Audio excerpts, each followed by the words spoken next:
Chapter 1594. The Vermilion Bird Princess chose to leave the southern heavenly winged nation and find a place to hide for now.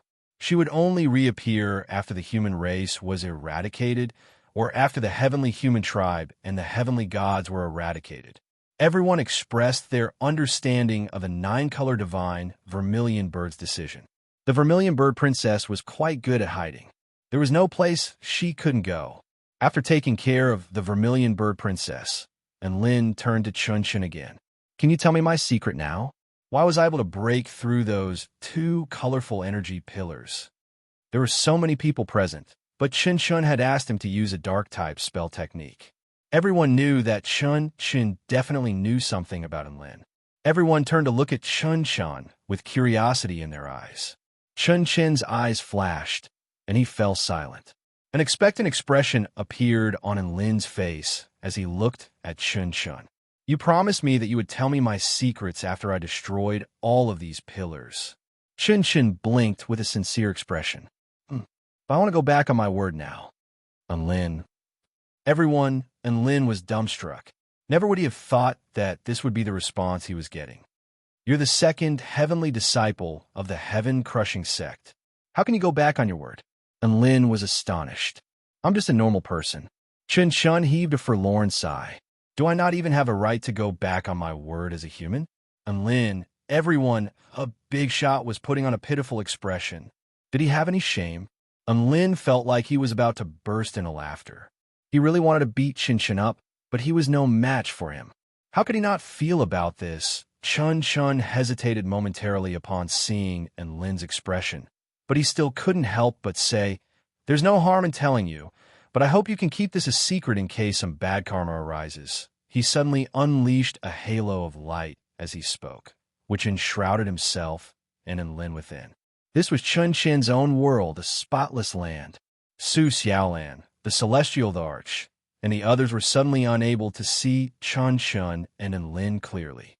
It was as if a layer of mosaic had been censored over their faces, and they couldn't even hear their voices. How can this be? The Vermilion Bird Princess was eagerly anticipating this earth-shattering secret, but the two of them were whispering about it in secret. This was driving her crazy. Everyone felt as if they were holding back a mouthful of blood. If you don't want them to know, then don't say in public. I have a big secret, but I'm not going to tell you. I'm only going to tell Lin. It really makes people want to vomit blood. Su Xiaolan, on the other hand, was very calm. She knew that as long as she asked Lin wouldn't hide anything from her unless it was an extremely special situation. So she was very confident. Lin entered Chun's spotless land, and he suddenly felt as if Chun had become extremely holy and mighty, as if he were the paramount god of heaven and earth, someone who would not tolerate any blasphemy. This was a very familiar feeling. Lin came to a sudden realization. Wasn't this the same feeling that Tina had given him after he entered the divine mirror world? Which meant that in this spotless land, Chun was the heavens. The fact that a spotless land could appear on the Taichu continent was extremely astonishing. This proved that Chun's own world could already interfere with the reality of the Taichu continent. I'm talking to you here, and no one else can hear me. Chun's expression suddenly became extremely serious. I'm going to tell you your secret, and I hope you can bury it in your heart forever. If it gets out, the changes that will follow will be beyond your control, understand? And Lin faltered slightly upon hearing this before nodding. I promise. That was what he said, but he was thinking in his heart, I'm just a normal person. Don't I have the right to go back on my word? That's impossible. Chun continued. I'll have to start from when I came into contact with the colorful energy pillar. At the time, I was immediately sucked away by an extremely terrifying, engulfing power. One has to realize that I've cultivated a special cultivation method that allows me to sever my karma with the heavens. Even a normal heavenly god wouldn't be able to suck away my power in such a domineering manner. And Lin nodded in agreement upon hearing this. He could tell from Chun's expression that he had been taken advantage of. However, Chun still wanted him to touch that pillar. If this were anyone else, Lin would have smashed them with his hammer a long time ago. So how did you come up with the idea for me to touch the pillar? And Lin asked. Chun Chun extended a finger. The colorful energy pillar is imbued with the power of the heavenly Tao, and it's a darkness-type power. You possess the Tian Ming Tao physique, so the heavens will not reject you. And Lin nodded in agreement. What she said made sense.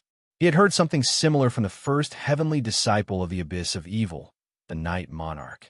The Night Monarch and Tao Lord Luya also possessed the Tian Ming Tao physique, so he wasn't special. Chun Chun extended a second finger. This alone isn't enough. The second point is the most important. You possess the two paramount heavenly gods of wind and lightning. So if the pillar is also imbued with the power of the heavenly gods, then you should be able to resist it to a certain extent, but I've blasted the pillar with the power of the heavenly gods, and it didn't work at all. And Lin was perplexed. Chun Chun extended a third finger. This is the third point I'm going to tell you about. A profound light suddenly appeared in the youth's eyes, and the atmosphere gradually changed. And Lin, you probably don't even know who you are, right? And Lin smiled. I am the sect leader of the 4-9 Immortal sect, the war god of the celestial court, the chef god of the celestial court, the heavenly lightning god, the tamer of divine lightning, the kingdom of the 9 states. Stop. Chun Chun massaged his brows. His head was throbbing with pain. The tense atmosphere had been shattered just like that. What I'm saying is, you don't know who you really are. Chun Chun looked at Lin. Think about it. Heavenly Goddess Lin used attitude toward you. Why did she target you? Why did her emotions fluctuate so much whenever she saw you? In particular, what she said to you prior to her death. And Lin faltered momentarily as the image of a devastatingly beautiful heavenly goddess flashed through his mind. The heavenly god with golden eyes and waist-length white hair spoke in a soft yet sorrowful voice. And Lin, are you willing to be my friend? When you stare into the abyss, but the abyss ignores you, that's great. We're still friends in the end. I wanted to kill you before following you.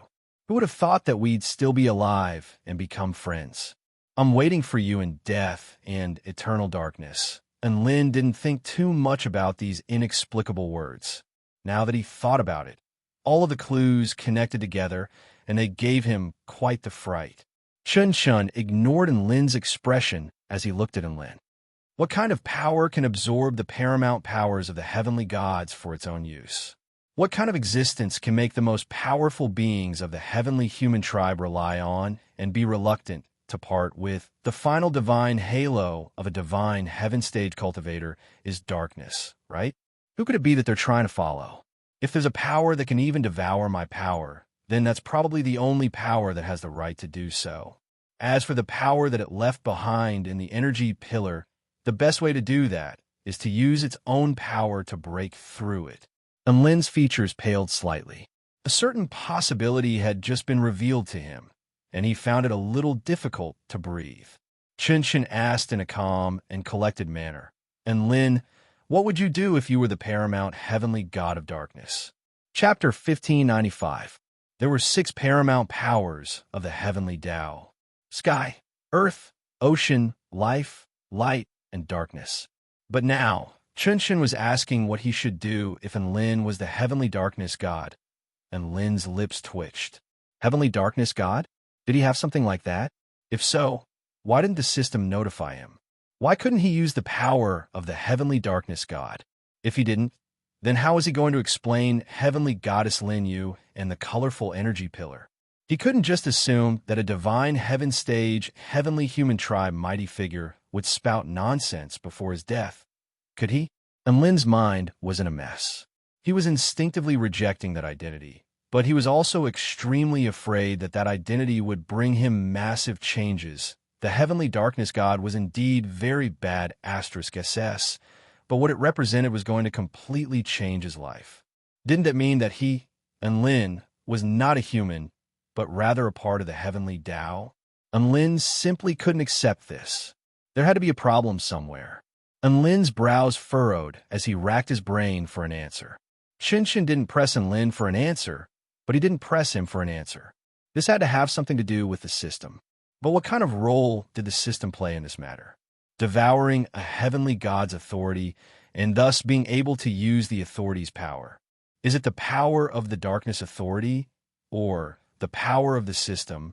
A short while later, Lin looked up at Chun Chin again. I have a question. Please go ahead. Chun Chin replied without any hesitation. Do you know where Doubtful is?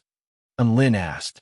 Lin felt like it was time for him to ask that old man some questions. Doubtful? Chun Chin's brows furrowed slightly before relaxing again. He seemed to have encountered something extremely joyous over 100 years ago, and he's now on vacation in another world. The veins on Lin's forehead bulged, and he was struck by the urge to punch someone. What the F***CK? He's throwing the F***king system at me. So that's a joyous occasion, isn't it? Holy sh**t. I'm in dire straits here, but he's on vacation in another world. Lin got angry just thinking about it. What's wrong with you? Chun Chin stared blankly at Lin, who was suddenly angry. It's fine. Lin smiled. I'll leave this place. Chun Chin wanted to say something, but hesitated. In the end, he couldn't help but say, Lin, I have something to say, but I don't know if I should say it. I shouldn't say it. Absolutely not. Lin interrupted. Chun Chin choked upon hearing this before continuing with a stern expression. I don't care whether you're the heavenly darkness god or not. All I want to ask is, if you were the heavenly darkness god, which side would you stand on? Lin looked at everyone outside the halo of light with a smile. My Tao partner, my friends, my disciples, they all live in the kingdom of the 9 states, and they are all humans. I will protect them with everything I have. Chun Chin lowered his head and heaved a sigh of relief, as if a heavy burden had been lifted. He looked up at Lin with a smile. Our heaven-crushing sect has chosen the right person. I hope you'll continue to live up to that promise. This was the first time Lin had seen Chun Chin reveal a pure and youthful smile. In stark contrast to his cold and expressionless face, his smile was very natural and full of vitality, which was very comforting to look at. He faltered slightly upon seeing this. Let's go, Chun Chin said. Lin came to his senses and nodded. The halo of light around the spotless realm disappeared. The 2 people who had been censored reappeared before everyone's eyes. Everyone couldn't help but gather around to look at Lin with wide eyes. They didn't say anything, but their intentions were quite clear. They were waiting for Lin to reveal something. Lin thought to himself for a moment before deciding to reveal some important information. Chun Chin said that I might be very bad *SS, and I think he's right. Everyone, Chun Chin, everyone felt as if there was a bottomless pit in their stomachs. They were already feeling very bad that they couldn't get a piece of Lin's secret, but now, Lin had dealt them a critical blow. Uff. Yiling couldn't help but burst into laughter. Master really likes to tell the truth. The Celestial Arch gave her a thumbs up. Not only did you gloss over it, but you also flexed along the way. All of the other members also burst into laughter upon hearing this, and no one pursued the matter any further. The Celestial Thearcha's voice transmission talisman also lit up at this moment. Emperor Chang Sheng's voice transmission talisman sounded from within. His voice was extremely excited, and everyone felt as if he were laughing like a child. Celestial Arch, you succeeded. You actually succeeded. Oh, how do you know? The Celestial Arch suddenly realized that he hadn't told anyone about the battle yet. Emperor Chang Sheng replied with an excited expression. The heavenly human tribe on the eastern, central, western, and northern fronts have all begun to retreat despite having the upper hand. Furthermore, they've retreated for over 50,000 kilometers. It's quite clear that they're afraid of a certain power. I've thought about it for a long time, and only your power fits the description. The Celestial Arch was enlightened upon hearing this. The heavenly human tribe on the southern front had been completely wiped out, and the heavenly human tribe on the other fronts had most likely already received news of this. They most likely didn't want to be the next front to be destroyed, so they had all changed their battle styles. Ha! Who would have thought that the heavenly human tribe would be afraid? This is so satisfying. Emperor Changsheng was still chortling with glee. He felt like he had finally been able to vent all of the grievances he had endured for several decades. A faint smile appeared on the Celestial Thearcha's face. Don't get too cocky yet. The battle has only just begun. The two emperors chatted for a while longer before hanging up the voice transmission talisman. Everyone knew that it was time for them to part ways. Rather than saying goodbye, it was time for the extermination team to make a triumphant return. I have to return to the Celestial Court to officially announce my return and make arrangements for the Kingdom of the 9 States United Army, the Celestial Arch said. Little Bai and I have to go to Nuwa's Cabin of Life first, Black Spirit Snake said. White Spirit Snake waved her tiny hands with a wide grin. Senior and Lin, Big Sister Black and I will be back soon, and then we'll fight by your side. The adorable vermilion bird princess had transformed into the gorgeous and graceful 9-colored divine vermilion bird, and her enchanting voice reverberated through the air. I'm going to lay low for a while. Do your best, everyone. I hope you're the final winners. All of the extermination team members waved goodbye to the beautiful divine vermilion bird in the sky with wide smiles on their faces. The divine vermilion bird's gem-like eyes reflected the white-robed figure, and after taking a deep glance at him, it spread open its wings and flew toward the west. And Lin, Su Xiaolan, and the others sat on by Ling's spatial white fairy before flying back to the 4-9 immortal sect.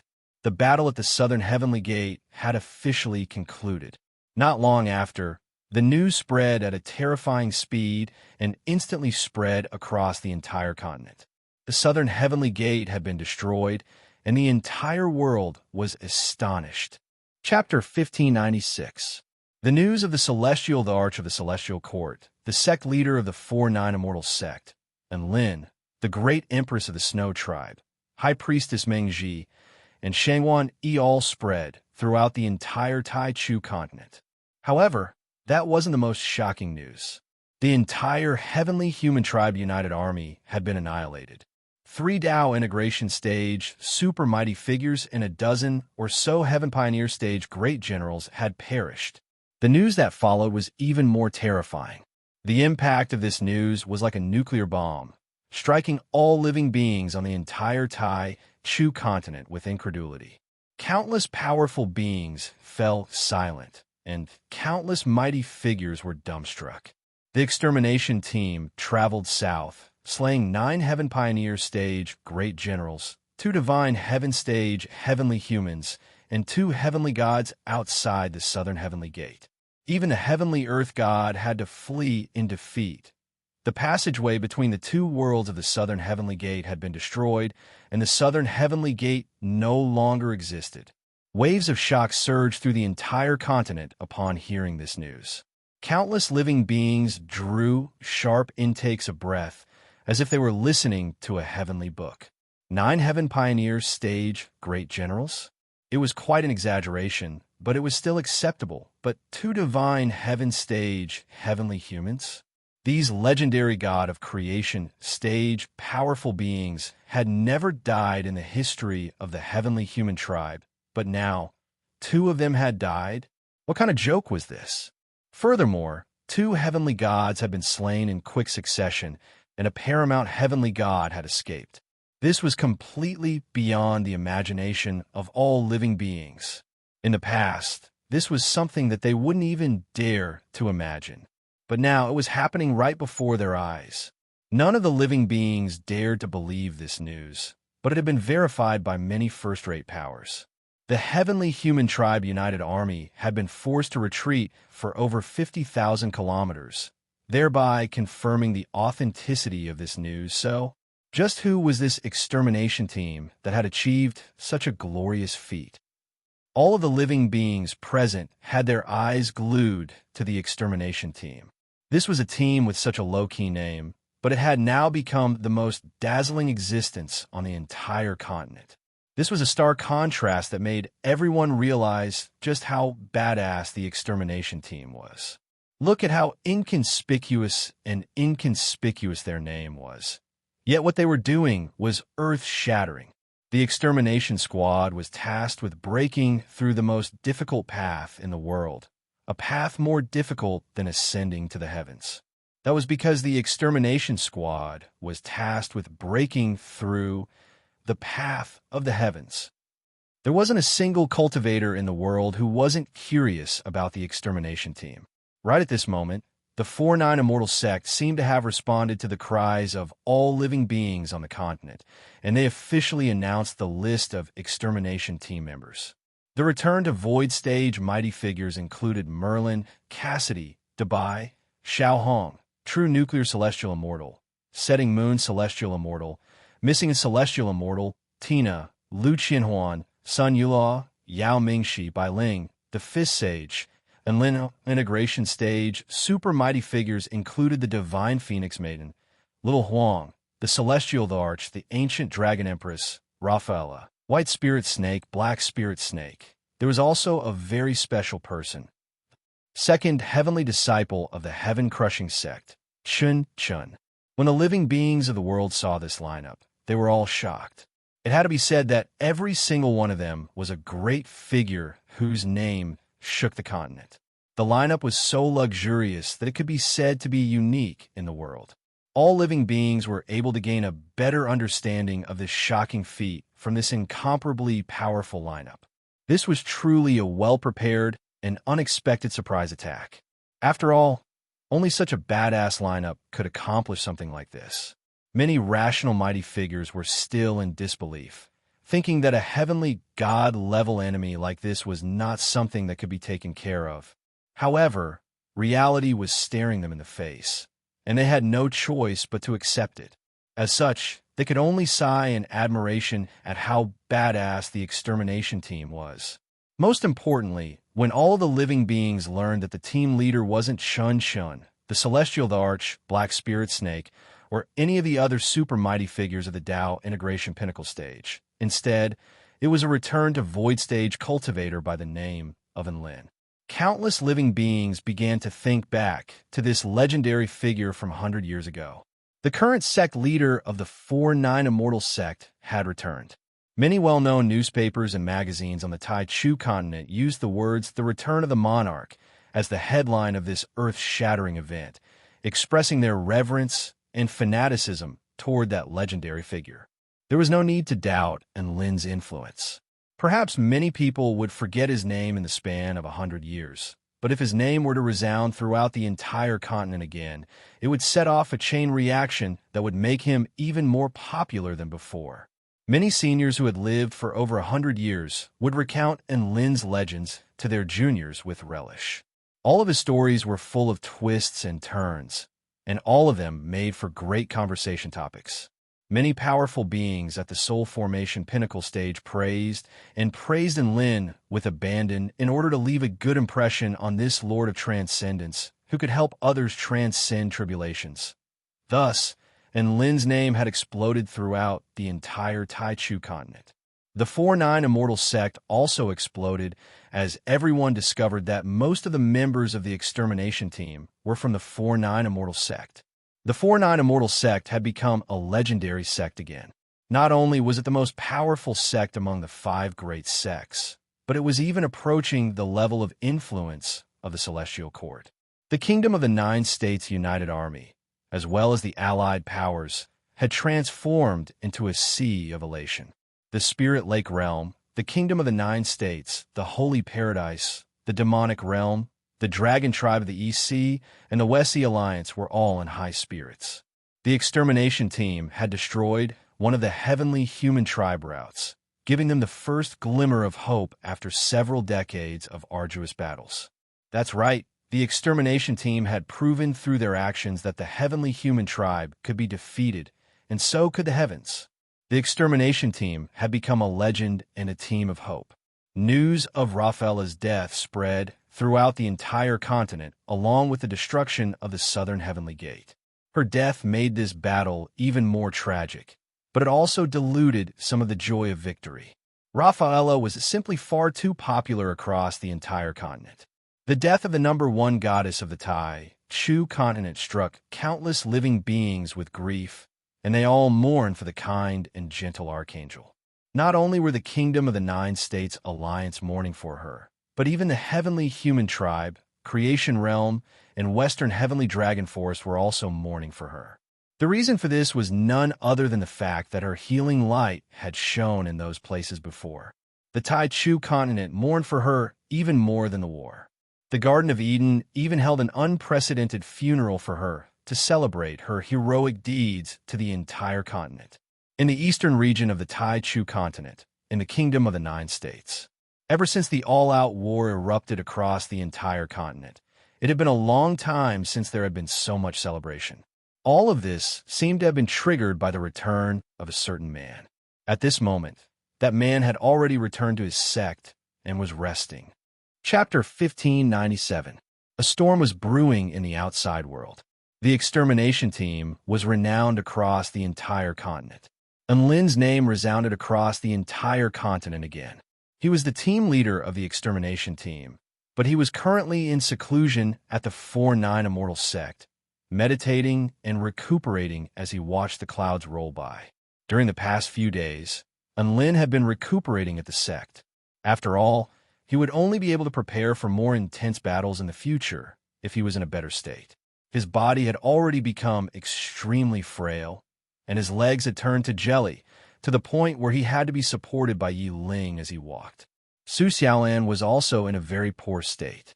She had unleashed her self-detonations without any regard for the consequences, and she had even injured her Dao foundation.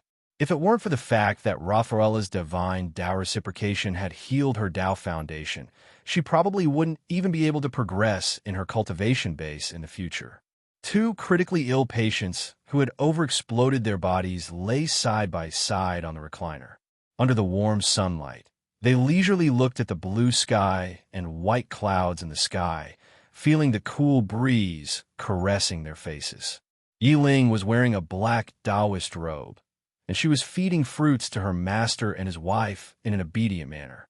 Master, the Kingdom of the Nine States News Agency has chosen you as the Man of the Year. Yi Ling held a spirit jade grape between her slender fingers as she placed it into Lin's mouth with a seductive smile. Lin was quite elated to hear this, and he turned to the divine maiden beside him with a wide smile. Su Xiaolan, don't you think I'm bad *SS? Bad *SS. Bad *SS. Su Xiaolan chimed in with a lazy expression. Yi Ling also fed a spirit jade grape to Su Xiaolan with a wide grin. Master's wife has actually won the Man of the Year award 15 times in the past century. And Su Xiaolan patted Lin's head with a faint smile on her face. You're already doing very well. You're just a little bit behind me. Keep up the good work. And Lin almost threw up a mouthful of blood. A little bit? That's more like a galaxy. Yi Ling couldn't help but burst into laughter. For some reason, she was quite amused by her master's wife's humiliation. The warm sunlight shone down upon her body. The young girl couldn't help but look up at the sky. Her clear and spirited eyes reflected the golden sun as if it contained light. She smiled. The weather today is really nice. I hope it stays this way. In the western region of the Tai-Chu continent, on a boundless ocean, the seawater within a radius of over 50 kilometers surged into the sky like a fountain. In the sky, there was a small continent that was being propped up by a massive fountain. On the continent, there were immortal mountains and spirit rivers, mountains and grasslands covered in flowers, and there were countless exquisite and gorgeous palaces. There were even waves of silk-like multicolored light drifting in the void, making it look like an immortal paradise. This was the core base of the West Sea Alliance, the immortal land above water. A beautiful mermaid with skin as fair as jade was lying on a large, colorful bubble floating in the air, looking at the newspaper in her hand with a smile. Her blue fishtail gently slapped the bubble behind her, and she appeared to be a little excited. Boss and Lin is so awesome. My boss is still my boss. The mermaid's face was full of happiness and pride. She was in Lin's underling, Lon Xiaoni. In the past 100 years, this little brother Lon, who used to love to cry, had steadily sat in the position of the leader of the West Sea Alliance. He ruled over the forces of the West Sea, including the 2 great ancient clans, the 10 great sea demon tribes, and hundreds of forces of various sizes. In total, there was an army of over 1 billion sea demons. After a long period of tempering, She already possessed the noble and holy temperament of the goddess of the West Ocean. Not only was her appearance impeccable, but she also emanated a kind of supreme dignity. This was the leader of the West Sea Alliance in the eyes of outsiders. However, when Lan Xiaoni saw the news about Enlin, she reverted back to her usual feeble, mischievous, and hopeful demeanor. A sense of dependence welled up in her heart, as if she had someone to rely on at a time like this. Lan Xiaoni really wanted to let go of all of her burdens and enjoy Boss Enlin's protection. This thought had only just appeared in her mind when she shook her head to get rid of this thought. No, now is not the time to be a lazy bum. Lan Xiaoni looked down at the Kingdom of the Nine States newspaper in her hand, and she stared at Enlin's handsome and radiant image in her sapphire eyes, upon which a determined expression appeared on her face. I've waited 100 years for Big Boss Enlin to return, so I have to persevere even more. I can't let Boss Enlin worry about the heavenly human tribe anymore. I have to defend the Western Front with my life and shoulder some of the burden for Boss. The mermaid flicked her tail lightly, and she sprang up from the colorful bubble. She reached out and rubbed her fair and tender cheeks. Then, she purposely became dignified, like a goddess who was ruthless but didn't say much. She had the demeanor of a domineering leader.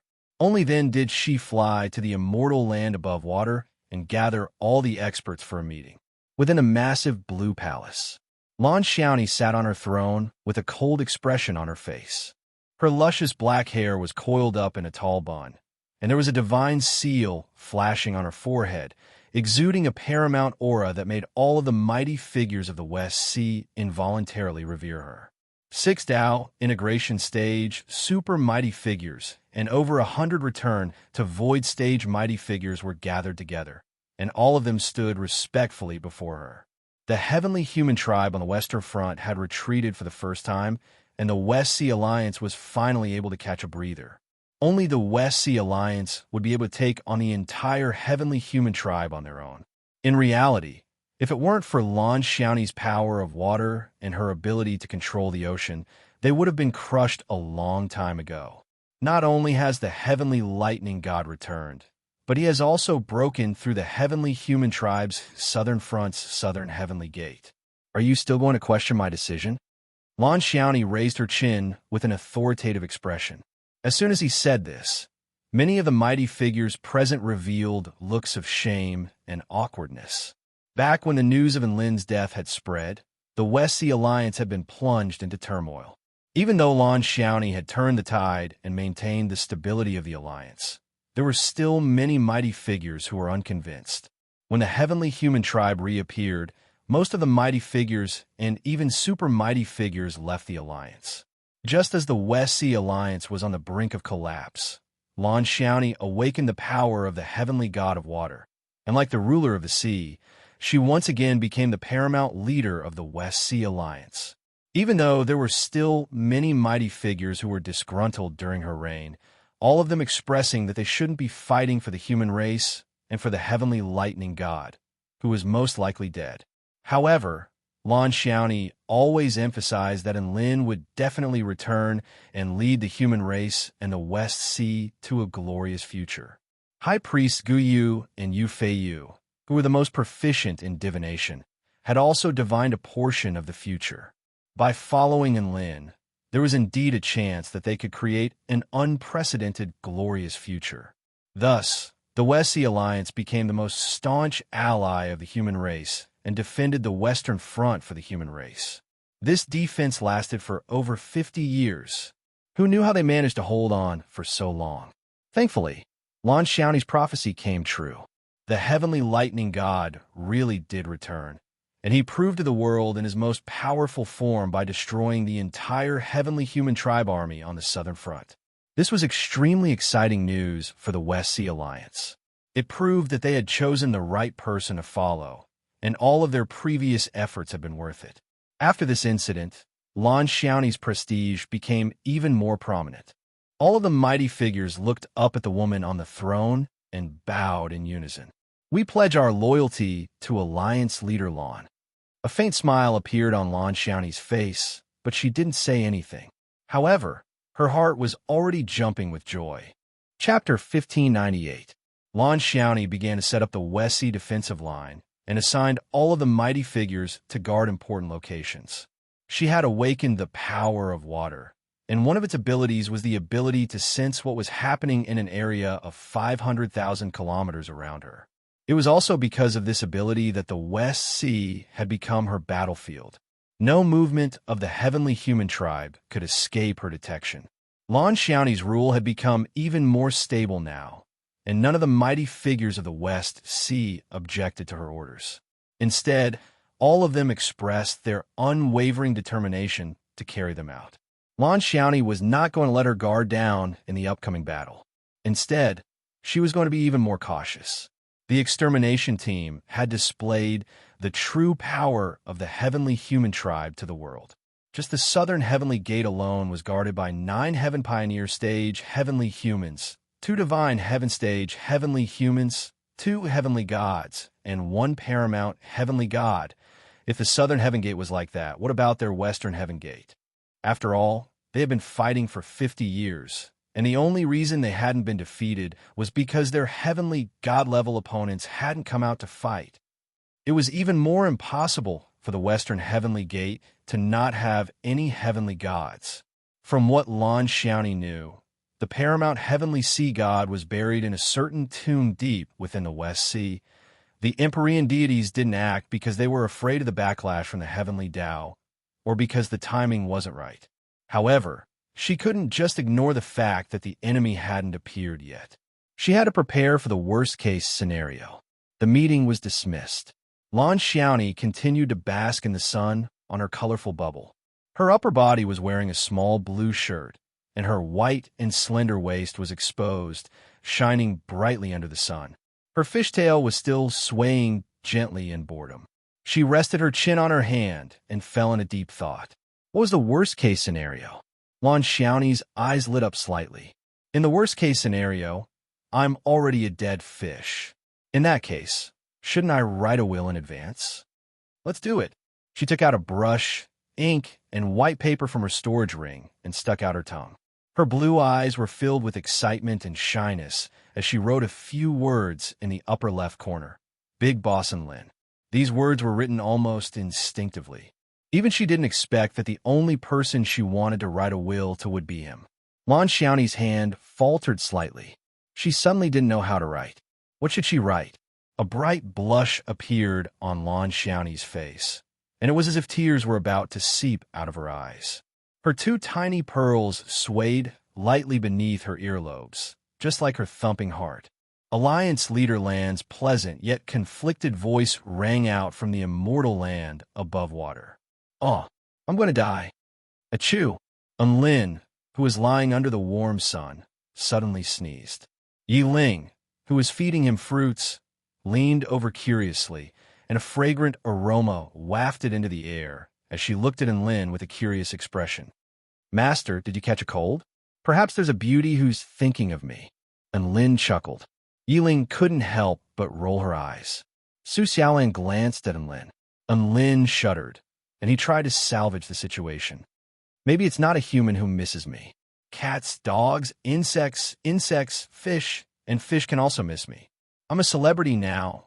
Su Xiaolan couldn't be bothered to respond to him, and she also rolled her eyes at him before continuing to munch on spirit fruits. Even if there were people who liked Enlin these days, she couldn't do anything about it. After all, her Enlin was so exceptional. How could she not allow other female cultivators to like him? Enlin's fame was on the rise, and he was becoming the husband of the citizens. She, Su Xiaolan, wasn't some kind of demon, so she wasn't going to go against all of the female cultivators who liked her Enlin. Su Xiaolan was quite confident that Enlin didn't like other female cultivators.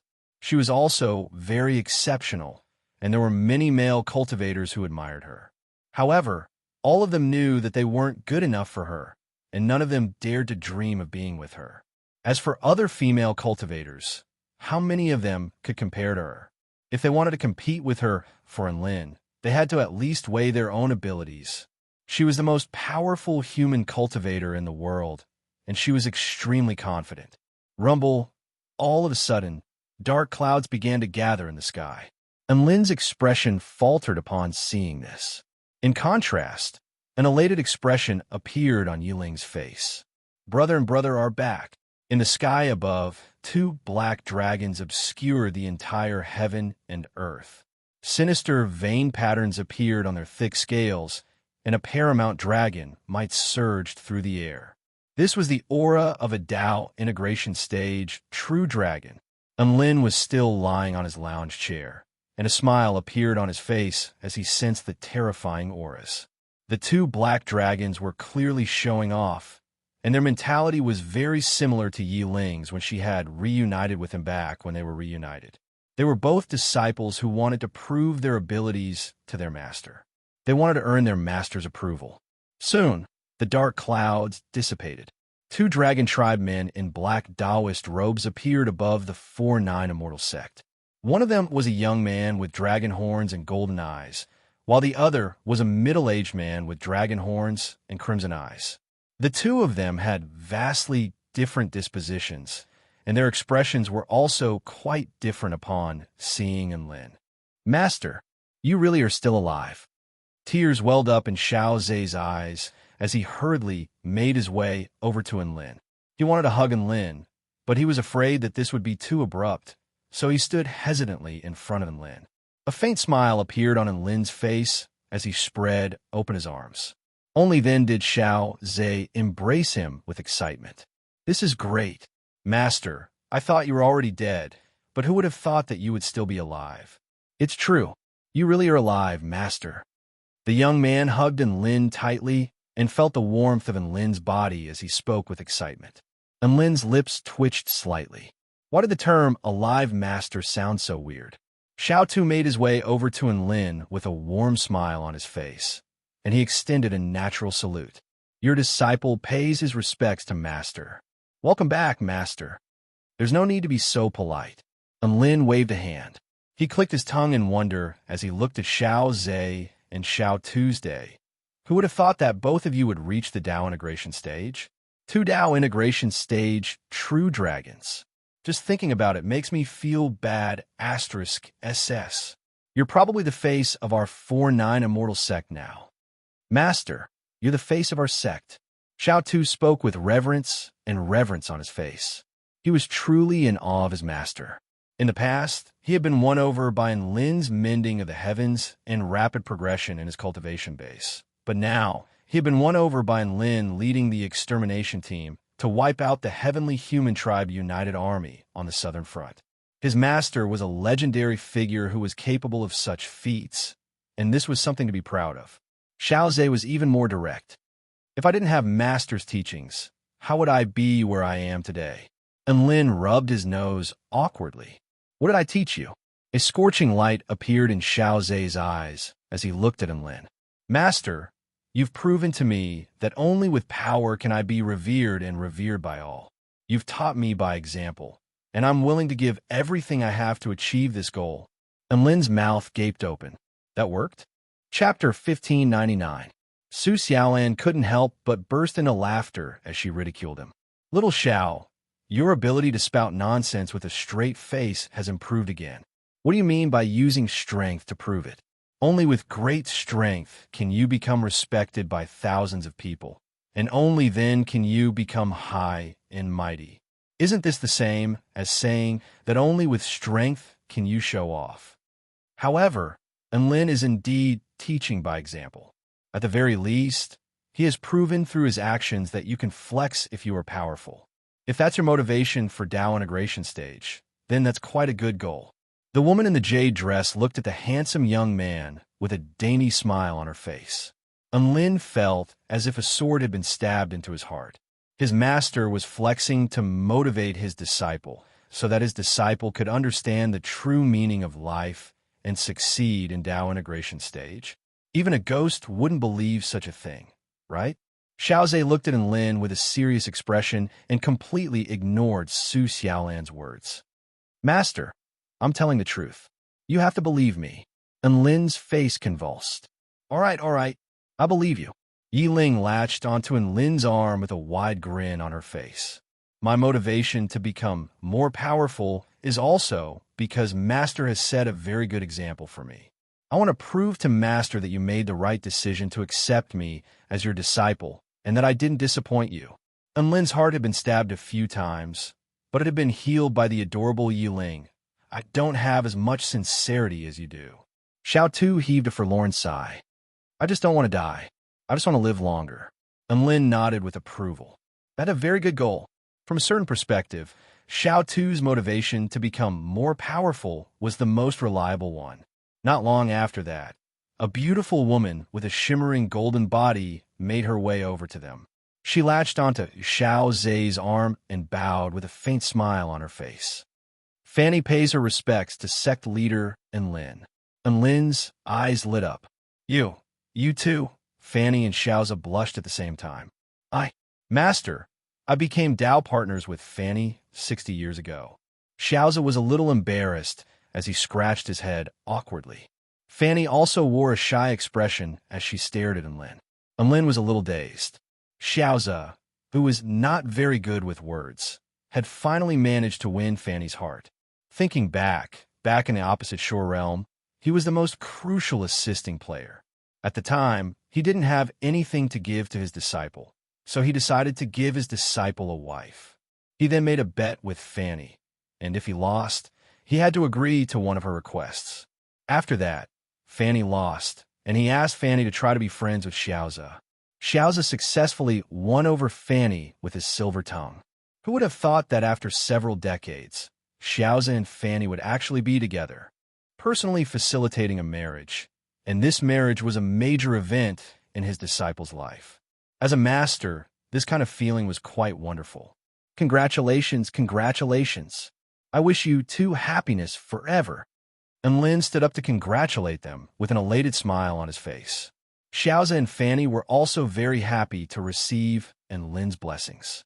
They brought out a jug of immortal wine from their storage rings and poured cups for both Lin and Su Xiaolan. Master, you weren't present during our wedding, so let us formally offer a toast to you now. Xiaoza raised his cup with tears shimmering in his eyes.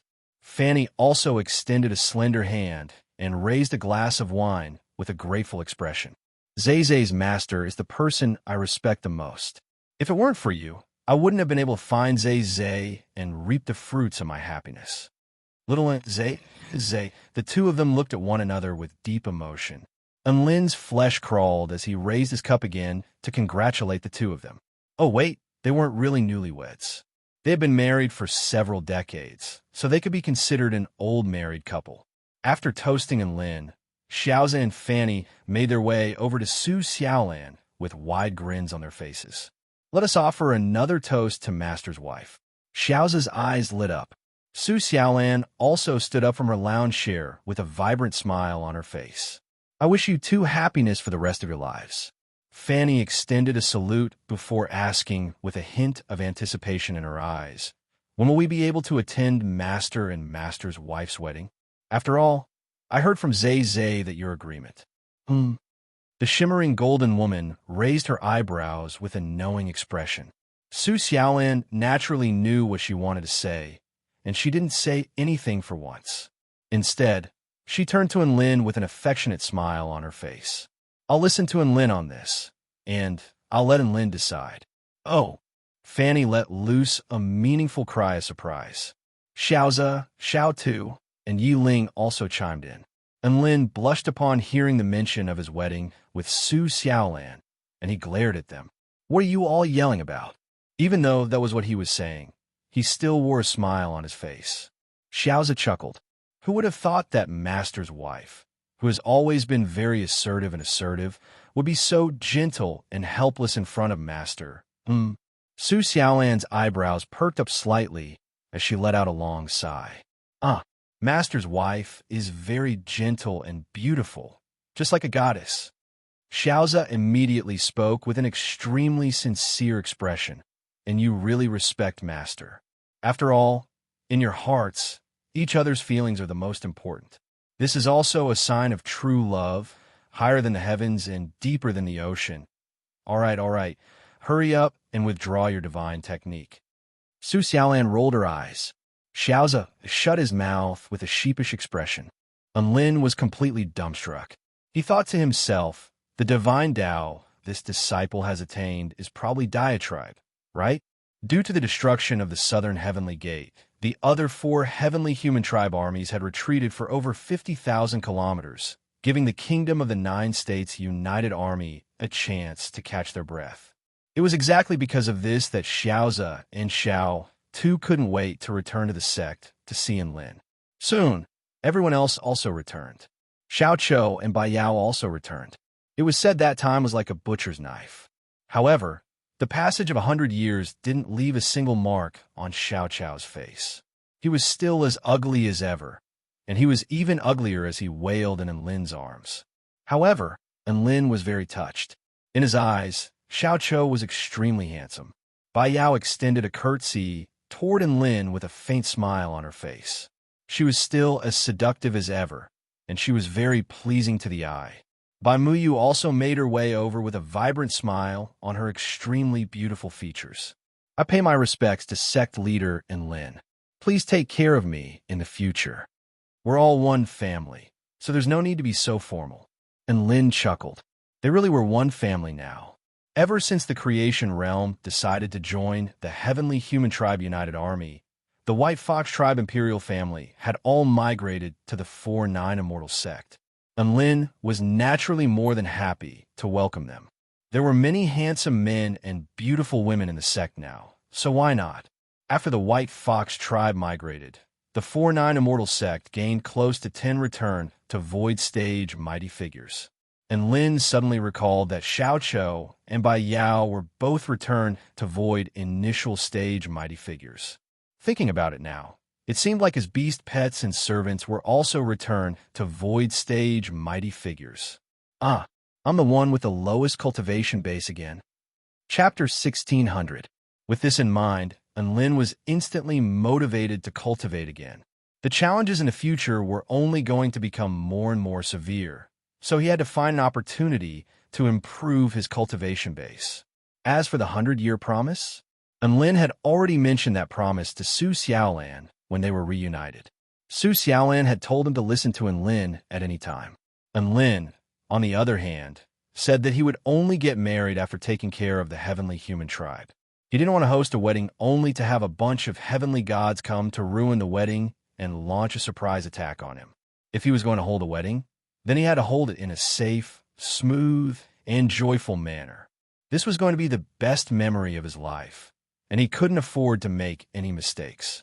Hence, his top priority now was to become more powerful, then destroy the heavenly human tribe and the heavenly gods before returning to his sect and marrying Xiaolan. Lin was even more motivated now that he had set a goal for himself. He turned to look at the cultivation base tab in his system. Return to Void Intermediate Stage, condition, beat 9 Dao Integration Stage living beings into submission. Mission progress, June 9th. You have now beaten Feng Wuya, Emperor Yi Deng, Emperor Mang, Empress Helen, Emperor Bei Xing, and the god engulfing skeleton into submission. Lin was quite elated. He had thought that this was an impossible mission, but he had already completed most of it. He only had to beat 3 more Dao Integration Stage super mighty figures into submission, and he would be able to progress to the return to Void Intermediate Stage. He was a little surprised that the god engulfing skeleton had been beaten into submission. In terms of power, the god engulfing skeleton was at the Dao Integration Pinnacle Stage, and he wouldn't be able to defeat it even if he unleashed his full power. Setting aside the fact that the heavenly gods were more powerful than the god engulfing skeleton, Lin could definitely defeat the god engulfing skeleton if he could beat the heavenly gods. Lin was only able to defeat the heavenly gods because his powers of the heavenly gods countered each other, as well as his special constitution and the special properties of the evil-slaying sword. Only with all of these special hacks was he able to defeat a heavenly god in such a perilous situation. In reality, just from the perspective of his control over the powers of the heavenly gods, his cultivation base was quite low, so the power and frequency of his use of his powers were inferior to that of the normal heavenly gods. The same went for the god engulfing skeleton. In a one-on-one battle, he really wouldn't be able to defeat the god-engulfing skeleton, let alone beat it into submission. The system had determined that he had been beaten into submission. Could it be that this was because he and Su Xiaolan were in a group battle, and Black Spirit Snake was unleashing a relentless barrage of powerful attacks in the sky? As long as the opponent surrendered, it would be considered as having been beaten into submission. There was nothing wrong with this analysis. And Lin suddenly became restless. He turned his gaze to his two disciples in front of him and revealed a kind smile. "Little Xiao, little Tu." And Lin smiled. Xiao Zhe and Xiao Tu's hair stood on end as they stared at Lin in bewilderment. "Xiaoza, what's wrong, master?" "Xiao Tu, what is it?" Haven't you both progressed to the Dao integration stage not long ago? Let me ask you a question. Who's stronger in a fight?" And Lin asked. Xiao Zhe and Xiao Tu looked at each other before shaking their heads. "I don't know. I've never sparred with Brother and Lin before." Xiao Zhe shook his head with a resigned expression. "Both Xiao Zhe and I are extremely durable. He has invincible defenses, while I have countless lives. We're the most difficult beings to deal with among Dao integration stage super mighty figures. If we were to fight once, we probably wouldn't be able to determine a victor even after 3 days and 3 nights." Xiao Tu analyzed in detail. Xiao Zhe paused for 3 seconds before replying. "We probably wouldn't be able to determine who's stronger even after fighting for a year." And Lin, why are you asking this question?" Su Xiaolan asked. "I want to see who's weaker. Then we can join forces to beat him into submission." And Lin replied with a sincere expression. Su Xiaolan, Xiao Zhe, and Xiao Tu, their sect had a Dao integration stage super mighty figure, so they naturally had to make good use of this resource. Seeing as he knew that it was useful to beat his opponents into submission, why should he waste this opportunity? Xiao Zhe and Xiao Tu finally understood why Lin's benevolent smile gave them goosebumps. He was a F***king retard. "I think I'm stronger." Xiao Tu retorted without any hesitation. "No, I'm clearly stronger." Xiao Zhe retorted in a cold voice. And Lin, Su Xiaolan, and Lin, they're finally back from the Kingdom of the Nine States, so please don't make things difficult for your disciple. Su Xiaolan was a little sympathetic. "Master's wife is the best." Xiao Tu turned to her with a grateful expression. "Long live Xiaolan." Xiao Zhe also yelled with excitement. And Lin felt like this made sense, so he gave up on the idea. Not taking into account anything else, but his disciples had fought through life and death, and they were finally home. Were they going to be beaten up by their master and master's wife? That was way too pitiful, and Lin couldn't bear to see this happen. "You're right, Xiaolan." And Lin looked at Su Xiaolan with a loving expression. Xiao Zhe and Xiao Tu seemed to have realized something. If they wanted to live a good life, they had to suck up to master's wife. And Lin was well aware of his system's nature. If he wanted to complete the system mission and beat a Dao integration stage super mighty figure into submission, he had to at least severely wound them to the brink of death. Xiao Zhe and Xiao Tu couldn't be bothered with that. If little Huang were to be beaten like that, he might run away from home and lose him forever. As for Xiaolan, and Lin couldn't even bear to punch her, let alone beat her into submission. Just like that, this evil plan was temporarily shelved. And Lin had to think of something else. And Lin took a deep breath. "Xiaolan, I have a plan that I might need your help with." "Sure," Su Xiaolan replied. And Lin faltered slightly upon hearing this. "I haven't told you what the plan is yet. I'm willing to do anything as long as I can help you," Su Xiaolan replied with a smile. And Lin's heart jolted upon hearing this, and a sense of warmth welled up in his heart for being trusted. As for Xiao Zhe, Xiao Chou, and the others, they naturally began to jeer again. They all had Dao partners, but they still felt like they had been showered with dog food. Xiao Tu didn't feel much of a reaction. After all, he had been single for hundreds of thousands of years and had lost interest in female dragons a long time ago. He didn't care much about relationships, and he only felt like Master's wife was a good person. "Xiaolan, tell me which Dao integration stage super mighty figure is weak, and we can go bully them together," and Lin suggested. "Bully Dao integration stage super mighty figures? What kind of hobby is that?" Su Xiaolan was shocked. I have a mission to become more powerful, and I have to beat a Dao integration stage super mighty figure into submission. Enlin replied. Su Xiaolan finally understood what Enlin was trying to do. Xiao Zhe and Xiao Tu were dumbstruck. Beating up Dao integration stage super mighty figures could make them more powerful? All right, I'll gather some information for you. Su Xiaolan nodded with a solemn expression.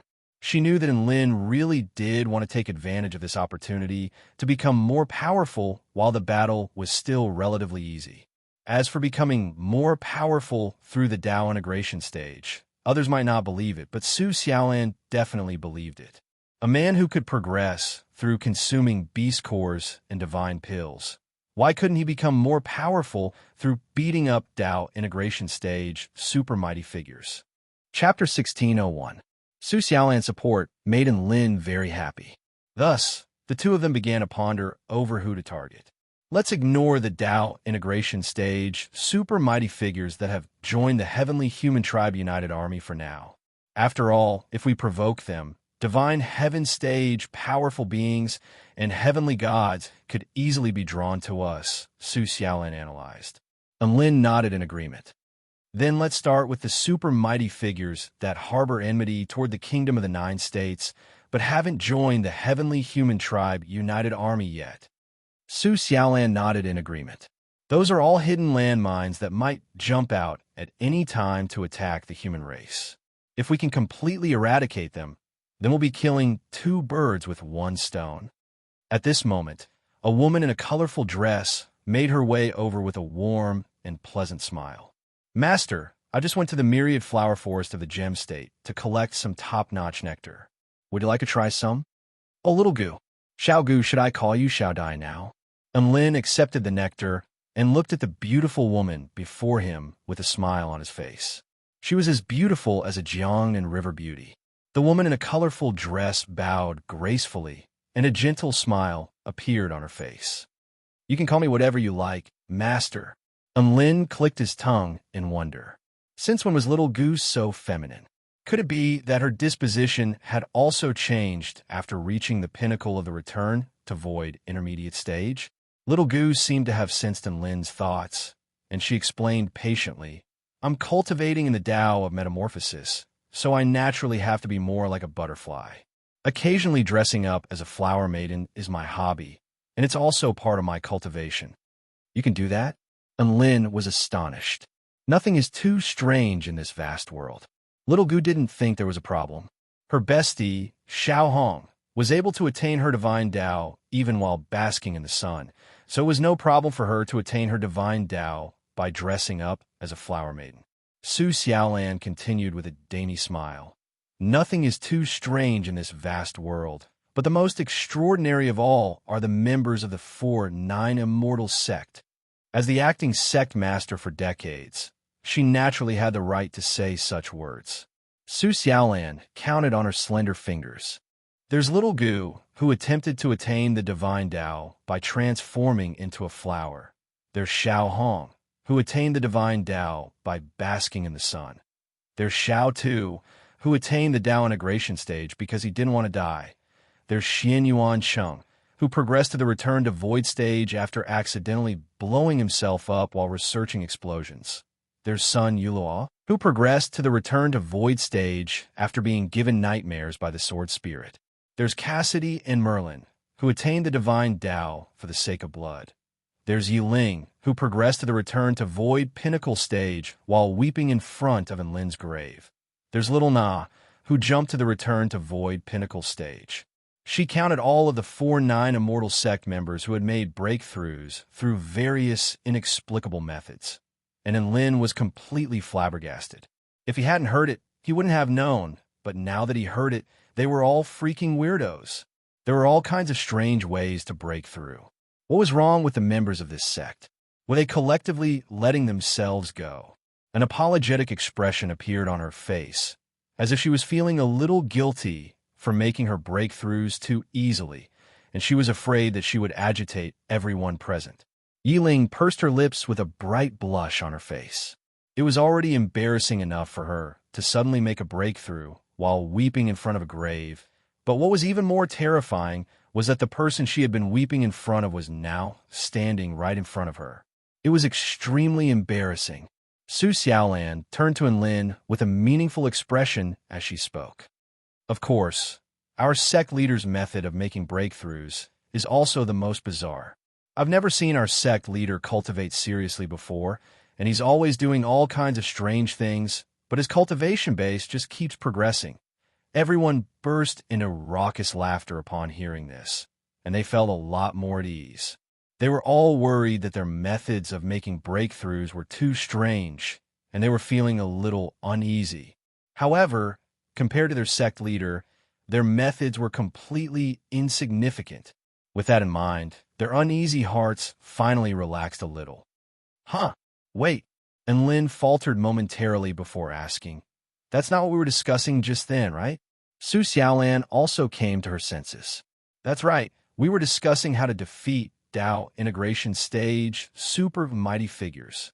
And Lin and Su Xiaolan tasted the nectar that Little Gu had brought them.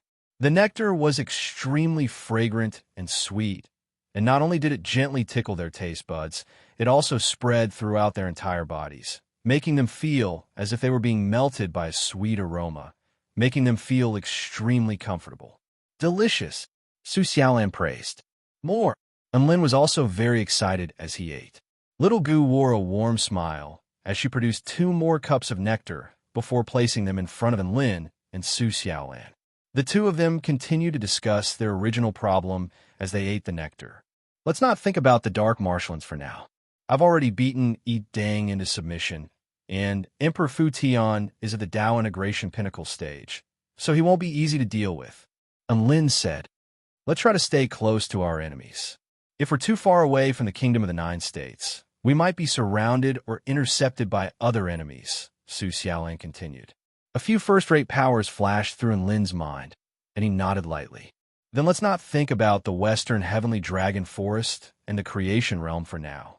Su Xiaolan stroked her chin as she murmured to herself, "In that case, the best places to go are the Sinister Spirit Beast Cesspool, the Opposite Shore Realm, and the Void Spirit Realm."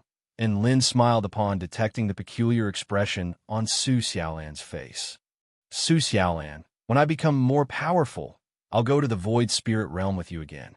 Next time, neither of them will be able to escape." "All right."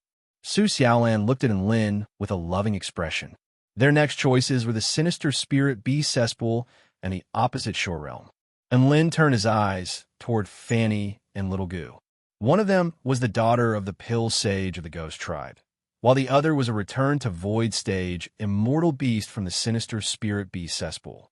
They knew more about that place than Lin and Xiaolan did. Fanny analyzed. The Opposite Shore Realm's attitude toward the Kingdom of the Nine States is very ambiguous. Some of them support the human race, some advocate for the extermination of the human race, and some remain neutral. And Lin knew that Fanny's father was a Dao integration stage super mighty figure, but he remained neutral. Among the Dao integration stage super mighty figures who advocate for the extermination of the human race are Ghost Emperor Pajun and the Dark Spirit King. Ghost Emperor Pajun is at the Dao integration intermediate stage and has already joined the Heavenly Human Tribe United Army on the Northern Front. The Dark Spirit King is at the Dao integration initial stage, and he's at a critical juncture in his cultivation of the dark earthly energy, so he hasn't joined the Northern United Army yet, Fanny explained. The Jade Bone Immortal Butterfly also chimed in. The Sinister Spirit Beast Cesspool is a staunch anti-human faction.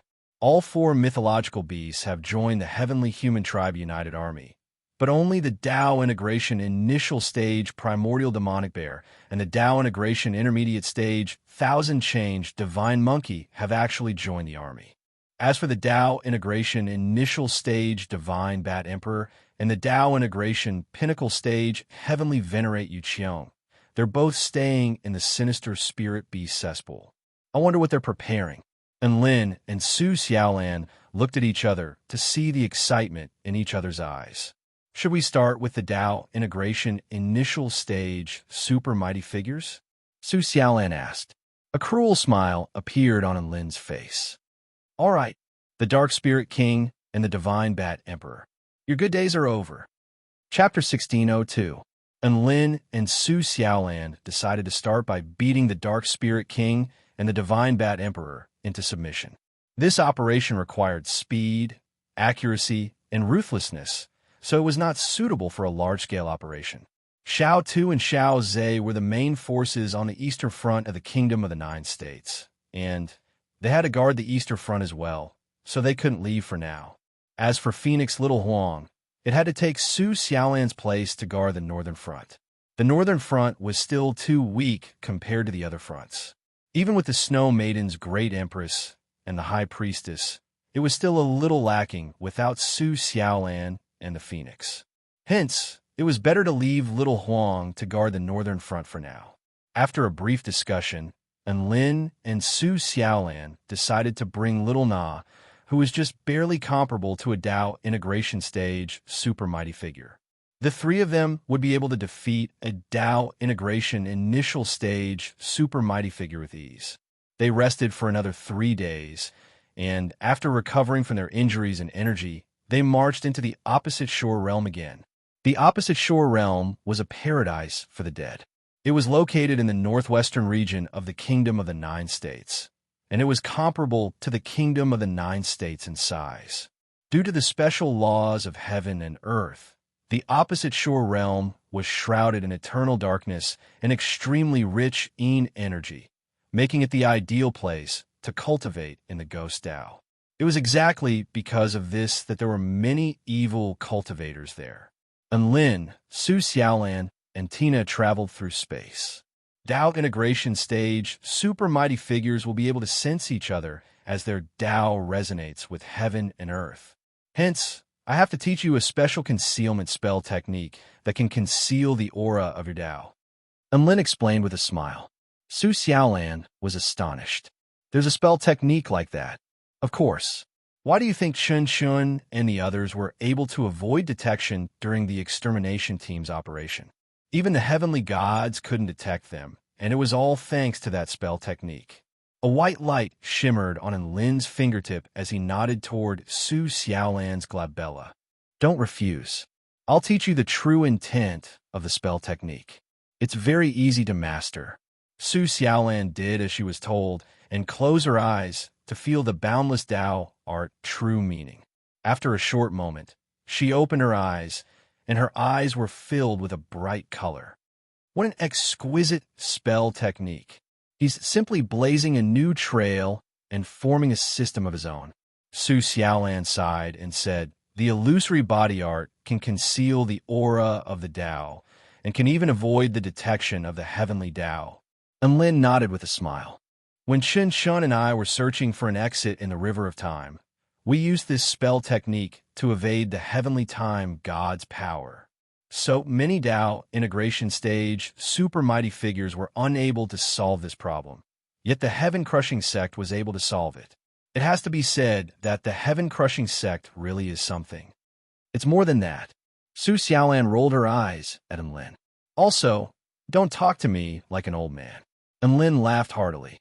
He felt like it was quite interesting to flaunt his seniority in front of Xiaolan. Wow, a power that can isolate Dao. I want to learn it too. I want to learn it too. Tina's emerald eyes lit up as she tugged on Lin's hair with excitement. And Lin was a little surprised. This little fairy was capable of inventing countless spell techniques that defied the natural order a long time ago. But she was also interested in the spell techniques of the heaven-crushing sect. However, seeing as this was Tina's request, he naturally wasn't going to turn her down. He immediately poked the fairy's head with a thick finger and transmitted the true intent of the spell technique to Tina. Tina's eyes shimmered with excitement as she observed the illusory body art. Oh, so that's how it is. It really is very easy to conceal. If the will of the heavens doesn't try to detect it, it really won't be able to detect it. A white light flashed through the fairy's eyes, and countless laws suddenly appeared and disappeared before reverting to their original state. All right, I've deciphered it. The living beings in the divine mirror world won't be able to deceive me anymore. Tina clapped her hands together with a dainty smile. Done. And Lin, Su Xiaolan, So the reason why she was so eager to learn this spell technique was to decipher it. Tina's badassery had once again refreshed in Lynn's impression of her. "Little Na, how's your divine mirror world doing?" And Lynn couldn't help but ask. "It's still the same." Tina sighed lightly. Even though there are over 20 extremely powerful living beings who have already attained the power of the divine Tao, they feel like they're missing something if they want to progress to the Tao integration stage. And Lynn came to a sudden realization. This meant that the divine mirror world was facing some kind of bottleneck again. In order to break through this bottleneck, it most likely required not only accumulation, but also opportunities and opportunities. Last time, the divine mirror world had been upgraded by the realm core. What did the divine mirror world need to evolve now? And Lynn couldn't think of anything, and neither could the goddess of creation. They could only take things one step at a time. The three of them soon arrived at the border of the opposite shore realm, and Lynn, Tina, and Su Xiaolan all tore through space to appear in this world. There were special laws of heaven and earth that prevented them from traveling through space here. And Lynn and the others flew deeper into the opposite shore realm. Su Xiaolan was a Tao integration stage super mighty figure, and she unleashed her void body mantra spell technique to conceal her aura before following in Lynn onto the black brick. The sky became inky black, and gusts of sinister wind swept past, sending chills running down one's spine. The ground here wasn't completely barren, and there were all types of glowing plants, most of which were red and purple in color, giving them a lethal sense of beauty. Su Xiaolan, the Dark Spirit King, resides in Tianming City in the northern part of the opposite shore realm, and it rules over billions of undead soldiers in the northern part of the opposite shore realm. It is the undisputed monarch of the Ghost Tribe. It is renowned across the entire continent, and all living beings tremble in fear at the mere mention of its name, and even children weep at the mere mention of its name. All right, stop trying to create a terrifying persona for the enemy. It's just a Tao integration initial stage super mighty figure. And Lin chuckled. Su Xiaolan turned to Enlin with a speechless expression. Don't underestimate all Tao integration stage super mighty figures. They are all extremely talented beings who have been acknowledged by the great Tao of heaven and earth and possess limitless potential. Their trump cards are also quite powerful, and it is possible for them to challenge opponents of a higher rank. And Lin naturally wasn't going to underestimate any of his enemies. After all, many of the enemies he had slain had died because they had underestimated him. With such an example in front of him, he naturally wasn't going to make the same mistake. After that, Su Xiaolan continued to brag about the Dark Spirit King. She said that the dark energy was the most powerful being in the world, and that even the emperors of the Celestial Court were extremely wary of it. She was most likely trying to get Enlin to take it seriously. Enlin could hear the concern in her voice, and a smile appeared on his face as he listened intently. The three of them continued onward into the opposite shore realm. Their cultivation bases were extremely powerful, and there was nothing that could stop them in their tracks. Thus, they flew for over 5 million kilometers. At a very peculiar place, he stopped in his tracks. There were vibrant rainbow flowers blooming on the ground, swaying their seductive bodies. Chapter 1603. The colorful flowers released the most dazzling splendor in the dark world. It was exactly because of these colorful creatures that the opposite shore realm wasn't so monotonous. I feel like there's a very special energy fluctuation here, Tina said. No way. These are all flowers. Even though they're very spiritual, there's nothing special about them. And Lin unleashed his divine sense to survey his surroundings, but he didn't discover anything. Tina wrinkled her nose as if she was following a certain scent as she traversed through the sea of flowers. And Lin and Su Xiaolan had no choice but to follow along. They were also very curious about what Tina had discovered. There were all kinds of flowers in the opposite shore realm, but they all had one thing in common, and that was that they all glowed. The sea of flowers that Enlin traversed through was also a sea of light. The black stem, the tender and lustrous leaves, the bewitching and gorgeous petals, and the bursts of either quiet or fragrant aroma. The aroma that could make one lose their mind, the deadly poison powder, and the heaven and earth formation that could cause illusions. Beautiful yet deadly. If a creature with a normal cultivation accidentally entered this sea of flowers, they would instantly lose themselves and might not even be able to find their way out. They would slowly die here and become nutrients for the flowers. Of course, Lin was able to see through this level of illusionary formation with a single glance. Tina's constitution was extremely close to nature to begin with, so she was able to see something different. "It's here," Tina yelled. Lin and Su Xiaolan immediately flew over, and their eyes widened. What? What is this?" Lin was a little shocked. There was a flower that was half the height of a grown man before him. All of its petals were round and smooth, just like mushrooms. However, that wasn't the important part. The important part was that there were all kinds of expressions on the mushrooms. Some of the mushroom petals were grinning, and there were even a few white, bony teeth protruding from them. Some of the mushroom petals were as bright as blood, and there were angry expressions on them. Some of them were bawling, and their petals were wet. Some of them were smiling with a comical expression, and their eyes were squinting. Some of them were even covering their mouths and laughing shyly. And Lin saw many vivid expressions from the flowers before him. They could almost be made into emoticons. "Do you want to know how I feel? Flowers represent my heart." "Is this the special thing you were talking about?" Su Xiaolan asked curiously. She tried to sense the flower, but there was nothing special about it. It was probably a strange species. Actually, you can take it back and play with it. Lin was a little interested. When the flowers on the ground heard Lin's words, some of them looked bashful, some were furious, and some even spat at Lin in disdain, as if they despised Lin. Lin touched the nectar that was spat on his face and licked it. He chuckled and said, "So sweet." The corner of Su Xiaolan's mouth twitched uncontrollably. Tina also snorted as she looked at her master with a hint of disdain. Lin remained unmoved. He turned to Tina and asked, "Now, tell me, what is this strange flower? Don't tell me it's just a strange flower." Tina shook her head with a smile, and her emerald eyes lit up with excitement. "Master, this is no ordinary flower. We've picked up a treasure." "Oh, something that's a treasure in your eyes?" Lin's interest was clearly piqued.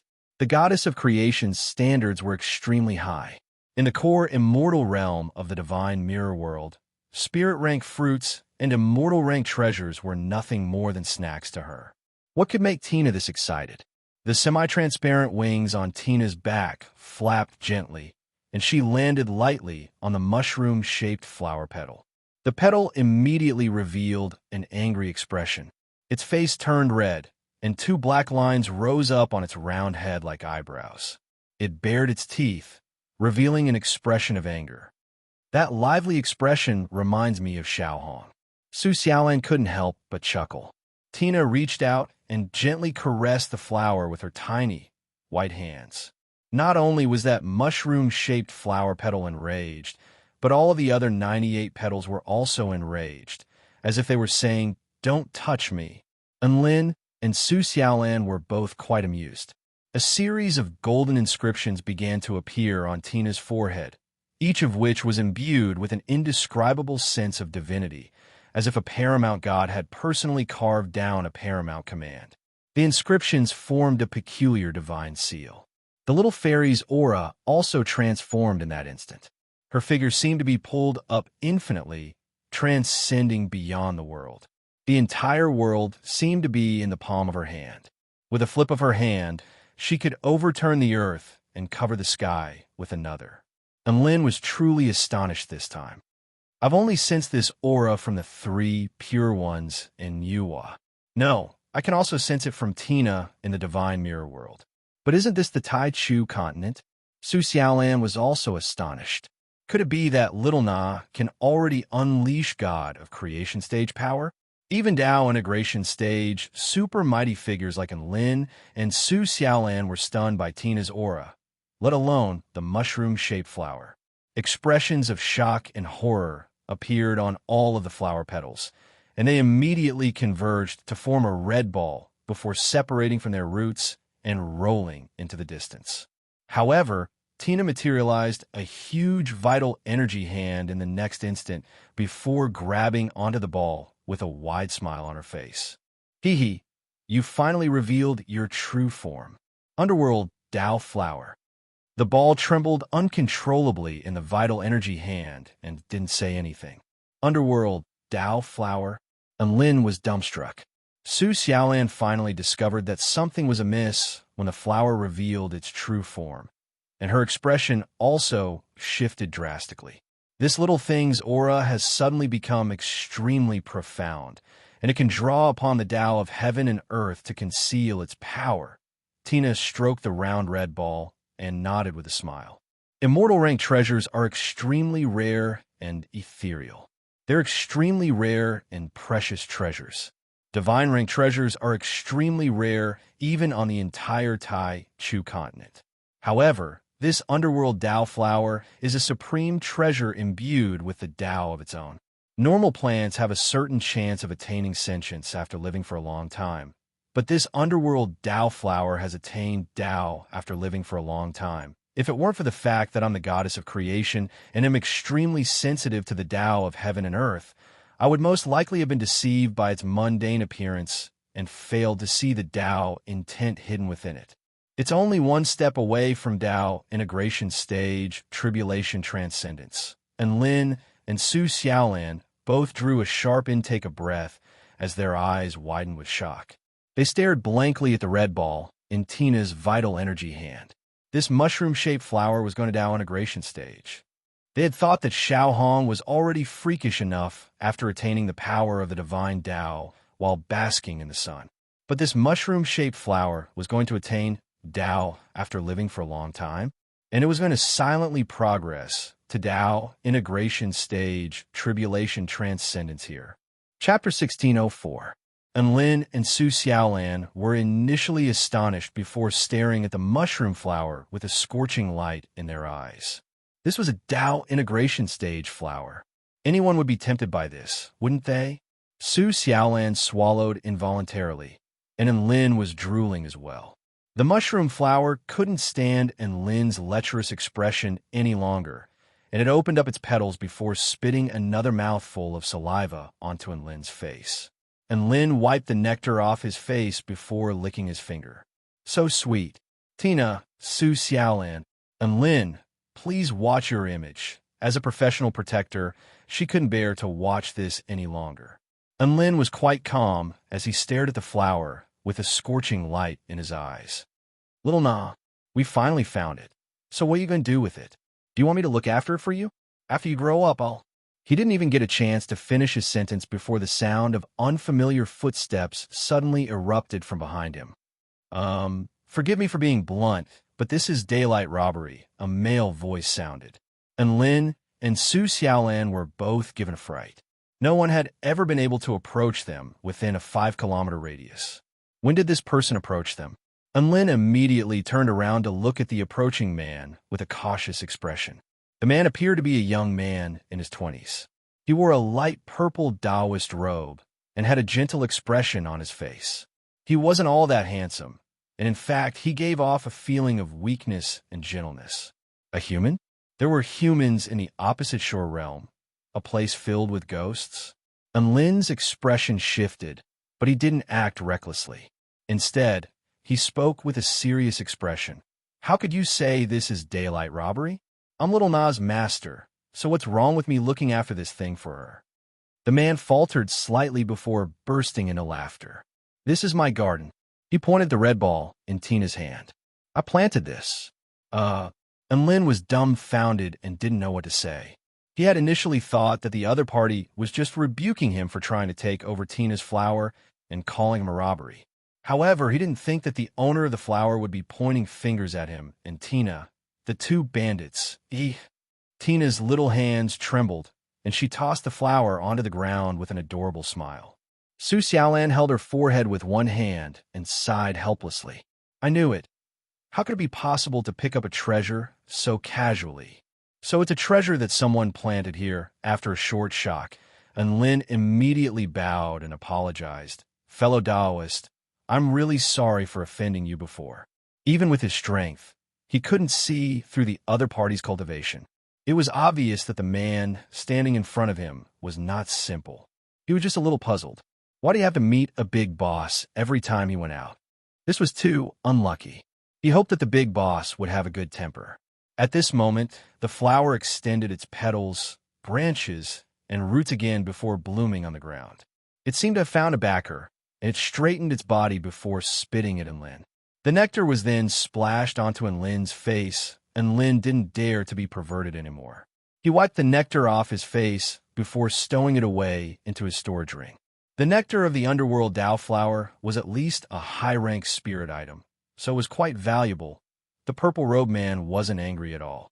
Instead, a smile appeared on his face at the sight of Tina, releasing the underworld Dow flower as he appraised Tina with an intrigued expression. You're very interesting. You're clearly not a god of creation, but you can sense the aura of the underworld Dow flower, and you can even unleash the aura of a god of creation. Tina was instantly displeased to hear this, and she raised her chin with her hands on her hips. What? Are you trying to tell me that I'm a fake god of creation? The man immediately waved a hand. No. That's not what I meant. What I'm trying to say is that there aren't many beings in this world that I can't see through, and you're one of them. Oh, Tina nodded, but she thought to herself, what the F***CK does it have to do with me that you can't see through me? And Lin felt like this man was speaking like an otherworldly mighty being, so he took the initiative to break the awkward silence. Senior, if there's nothing else, we'll be taking our leave now. The purple-robed man didn't say anything. Instead, he picked a colorful flower and sniffed it before turning to Enlin. I've heard of you, Enlin. You're one of the most popular people on the Tai Chu continent recently, and you're one of them that I can't see through. Oh, Enlin nodded with a smile, but he was thinking to himself, what the F***CK does it have to do with me that you can't see through me? He took a glance at Su Xiaolan and Tina, indicating that he was about to leave. If they continue to stay here, the purple-robed man might continue to say some weird things. As such, Enlin naturally chose to leave. Wait, the purple-robed man seemed to have seen through Enlin's intentions, and he suddenly said, it's fate that we've met. Aren't you interested in the underworld Dow flower? If you can solve a problem for me, I'll give you this underworld Dow flower. The purple-robed man smiled.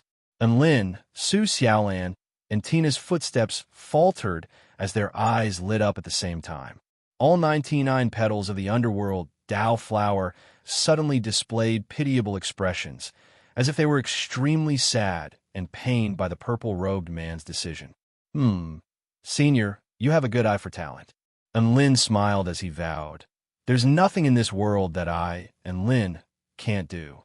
Even if it's impossible, I can make it possible. Tina also patted her chest. My goddess Tina isn't someone to be trifled with. Su Xiaolan was a little wary as she looked at the smiling man. Why did you choose us? If it's too dangerous, we won't do it. It's not dangerous. It's not dangerous. The man waved his hands in denial. I'm only asking you to do this purely because I can't see through you, so there's a chance that you'll be able to create a different outcome and free me from karma. If you succeed, then the underworld Dow flower will be yours. Please go ahead, Senior. And Lin's eyes glowed with excitement. The purple-robed man heaved a sigh of relief before looking up into the sky. My name is Ding Xiaoru. You might not be familiar with this name, but if I tell you that I'm Patriarch Zhu Yin of the Ghost Tribe, you'll know who I am, right? And Lin and Su Xiaolan's expressions both shifted upon hearing this, and waves of shock surged through their hearts. Patriarch Zhu Yin was the paramount god of the opposite shore realm. It was said that he lived in the land of extreme darkness with the face of a human and the body of a dragon. His body was as massive as a mountain range with a length of over 10,000 kilometers, and his every move controlled heaven and earth. He could see day as day, roar as night, blow as winter, exhale as summer, and exhale as wind. It was also said that he wielded the true essence of life and death. Once he appeared, he could command the entire ghostly army, regardless of what cultivation base or status the ghost tribe possessed. To put it in simpler terms, He was the most powerful and revered god of the ghost tribe. And Lin took a deep breath to calm himself down. Never would he have thought that the feeble man before him would be such a terrifying being. Senior Zhuyin, what do you need our help with? And Lin asked.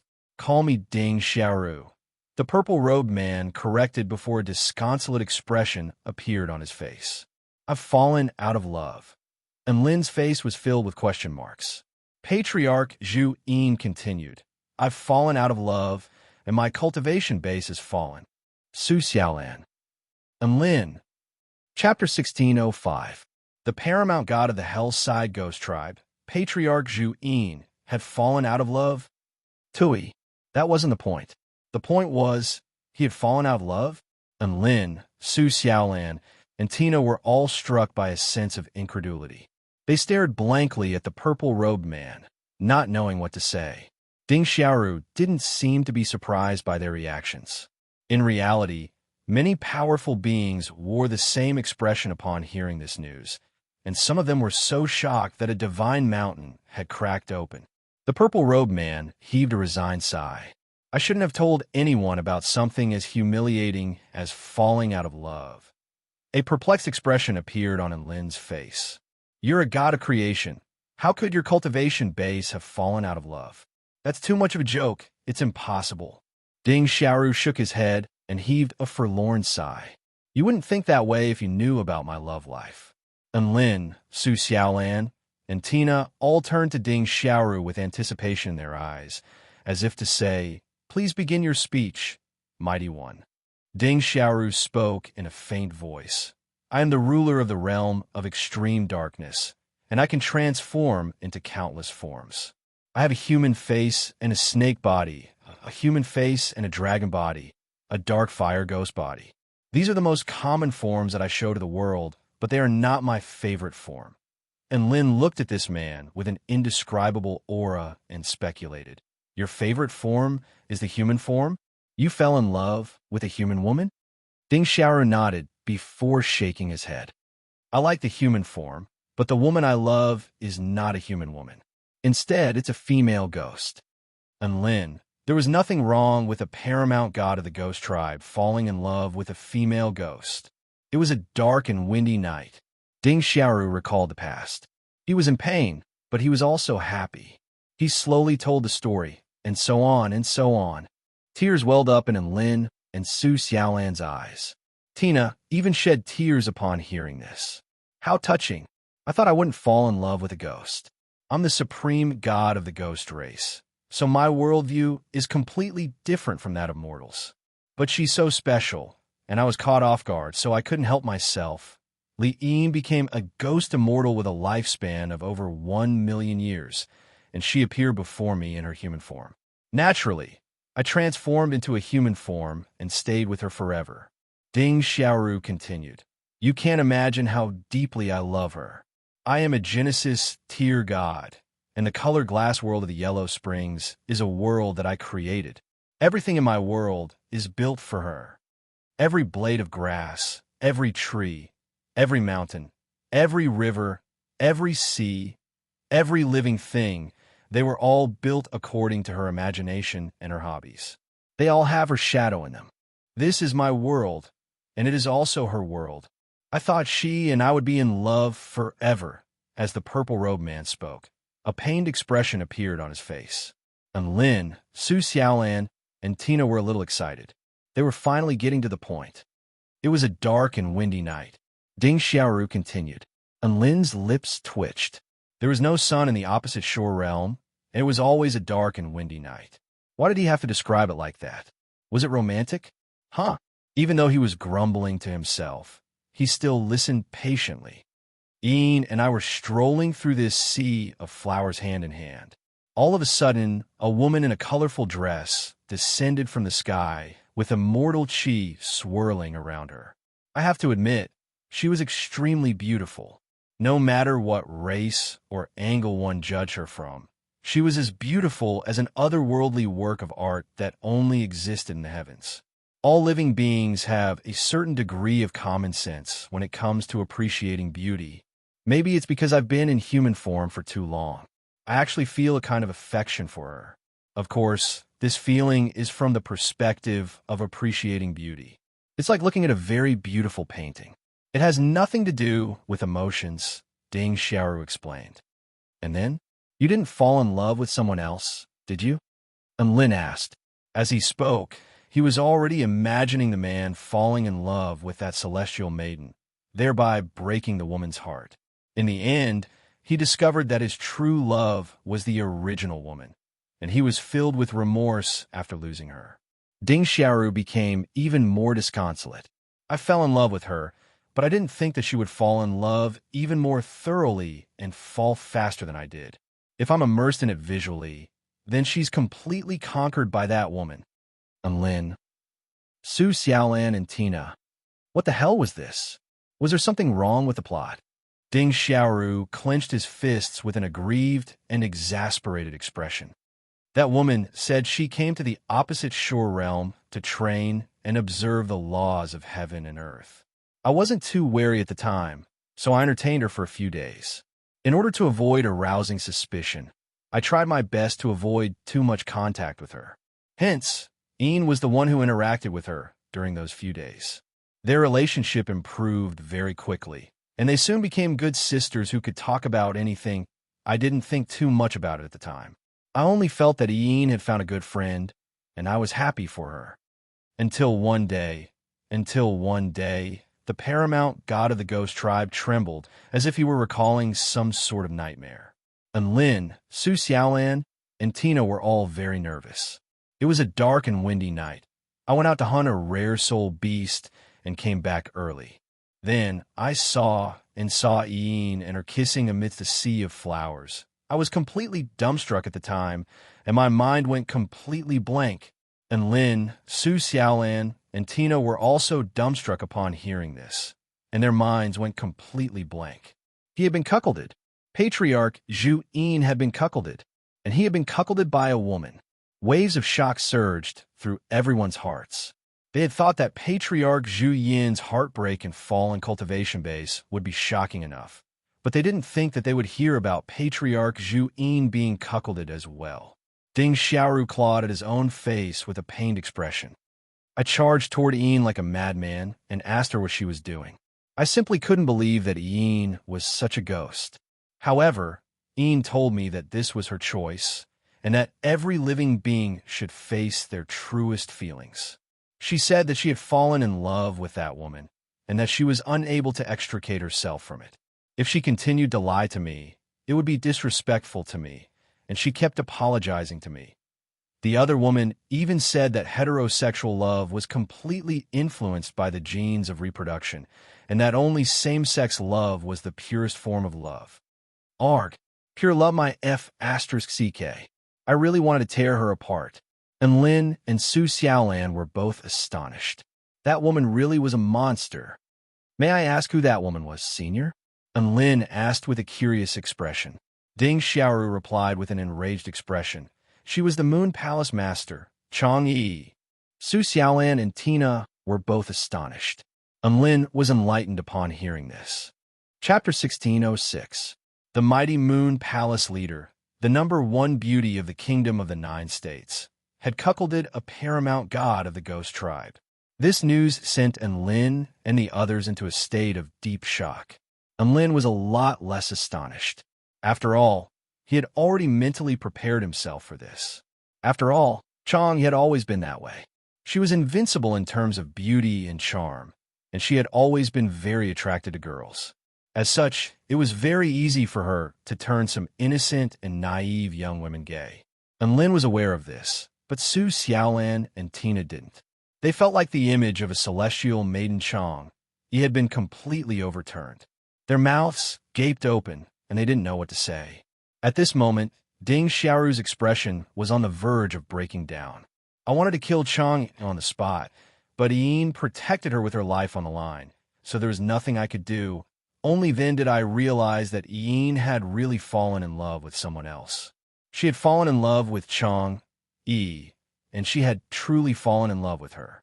The love that I once thought would last until the seas ran dry and the rocks would rot away, just like that, it suddenly collapsed and shattered into pieces. The paramount god of the ghost tribe looked up into the sky with tears shimmering in his eyes. You have to know that I loved her very, very much. Even the world I created with the power of the god of creation stage was modeled after her. Everything in that world had her shadow in it. Hence, when I lost her, the world I created also collapsed. That was the end of the world, an end that even I was unable to prevent. Matter was reduced to nothingness, the heart of the world was shattered, and everything began to fade away. The world was destroyed, and as the god of creation, I also suffered the most severe backlash in my life. Furthermore, my mental state was unstable at the time, so my cultivation base naturally dropped from the god of creation stage to the Tao integration pinnacle stage. Tears began to flow from Patriarch Zhu Yin's eyes as he spoke. And Lin didn't think that this almost invincible being would have such troubles and setbacks. This had to be the most earth-shattering story of heartbreak he had ever heard. Because of Zhu Yin's heartbreak, an entire world was destroyed. This was far too terrifying. Tina tapped her chin with a slender finger and murmured to herself, "Even though it's quite absurd, it does make a lot of sense. In the world created by the god of creation is the heavens. However, Li Yin was Zhu Yin's heaven, and everything that Zhu Yin had created in the Glaze Yellow Springs world was related to Li Yin. Hence, Li Yin abandoned him, and his world collapsed. This is a chain reaction caused by the broken connection between the two. This chain reaction is very likely to have devastating consequences." The little fairy's eyes lit up as if she had understood something. She had obviously used Zhu Yin as a negative example to learn from her mistakes. Ding Xiaoru obviously noticed this as well, and he couldn't help but feel even more stifled. He, Patriarch Zhu Yin, had dominated the entire continent and had never encountered a situation where he was being used as a negative example by Junior. However, he, who was deeply immersed in his heartbreak, did not want to fuss over this kind of thing. Instead, he continued, "I had initially thought that when I walked out of this heartbreak, I would be able to raise my cultivation level again and return to the Genesis tier. However, several hundred years have passed since that incident, and I still haven't been able to walk out of it. That's right, I can't forget her. Seeing as I can't give up, perhaps reuniting with her is the only way for me to return to the God of Creation stage. This is also my true desire. However, I've tried many methods, but I'm still unable to make Yin fall in love with me again. She has discovered her true feelings and sexual orientation, and she loves women." Ding Xiaoru turned toward Lin and the others with a pained and conflicted expression on his face, but there was a pleading and expectant look in his eyes. "What do you think I should do?" And Lin, Su Xiaolan, and Tina roughly understood what was going on. Ding Xiaoru was asking Lin and the others to help Li Yin become straight again.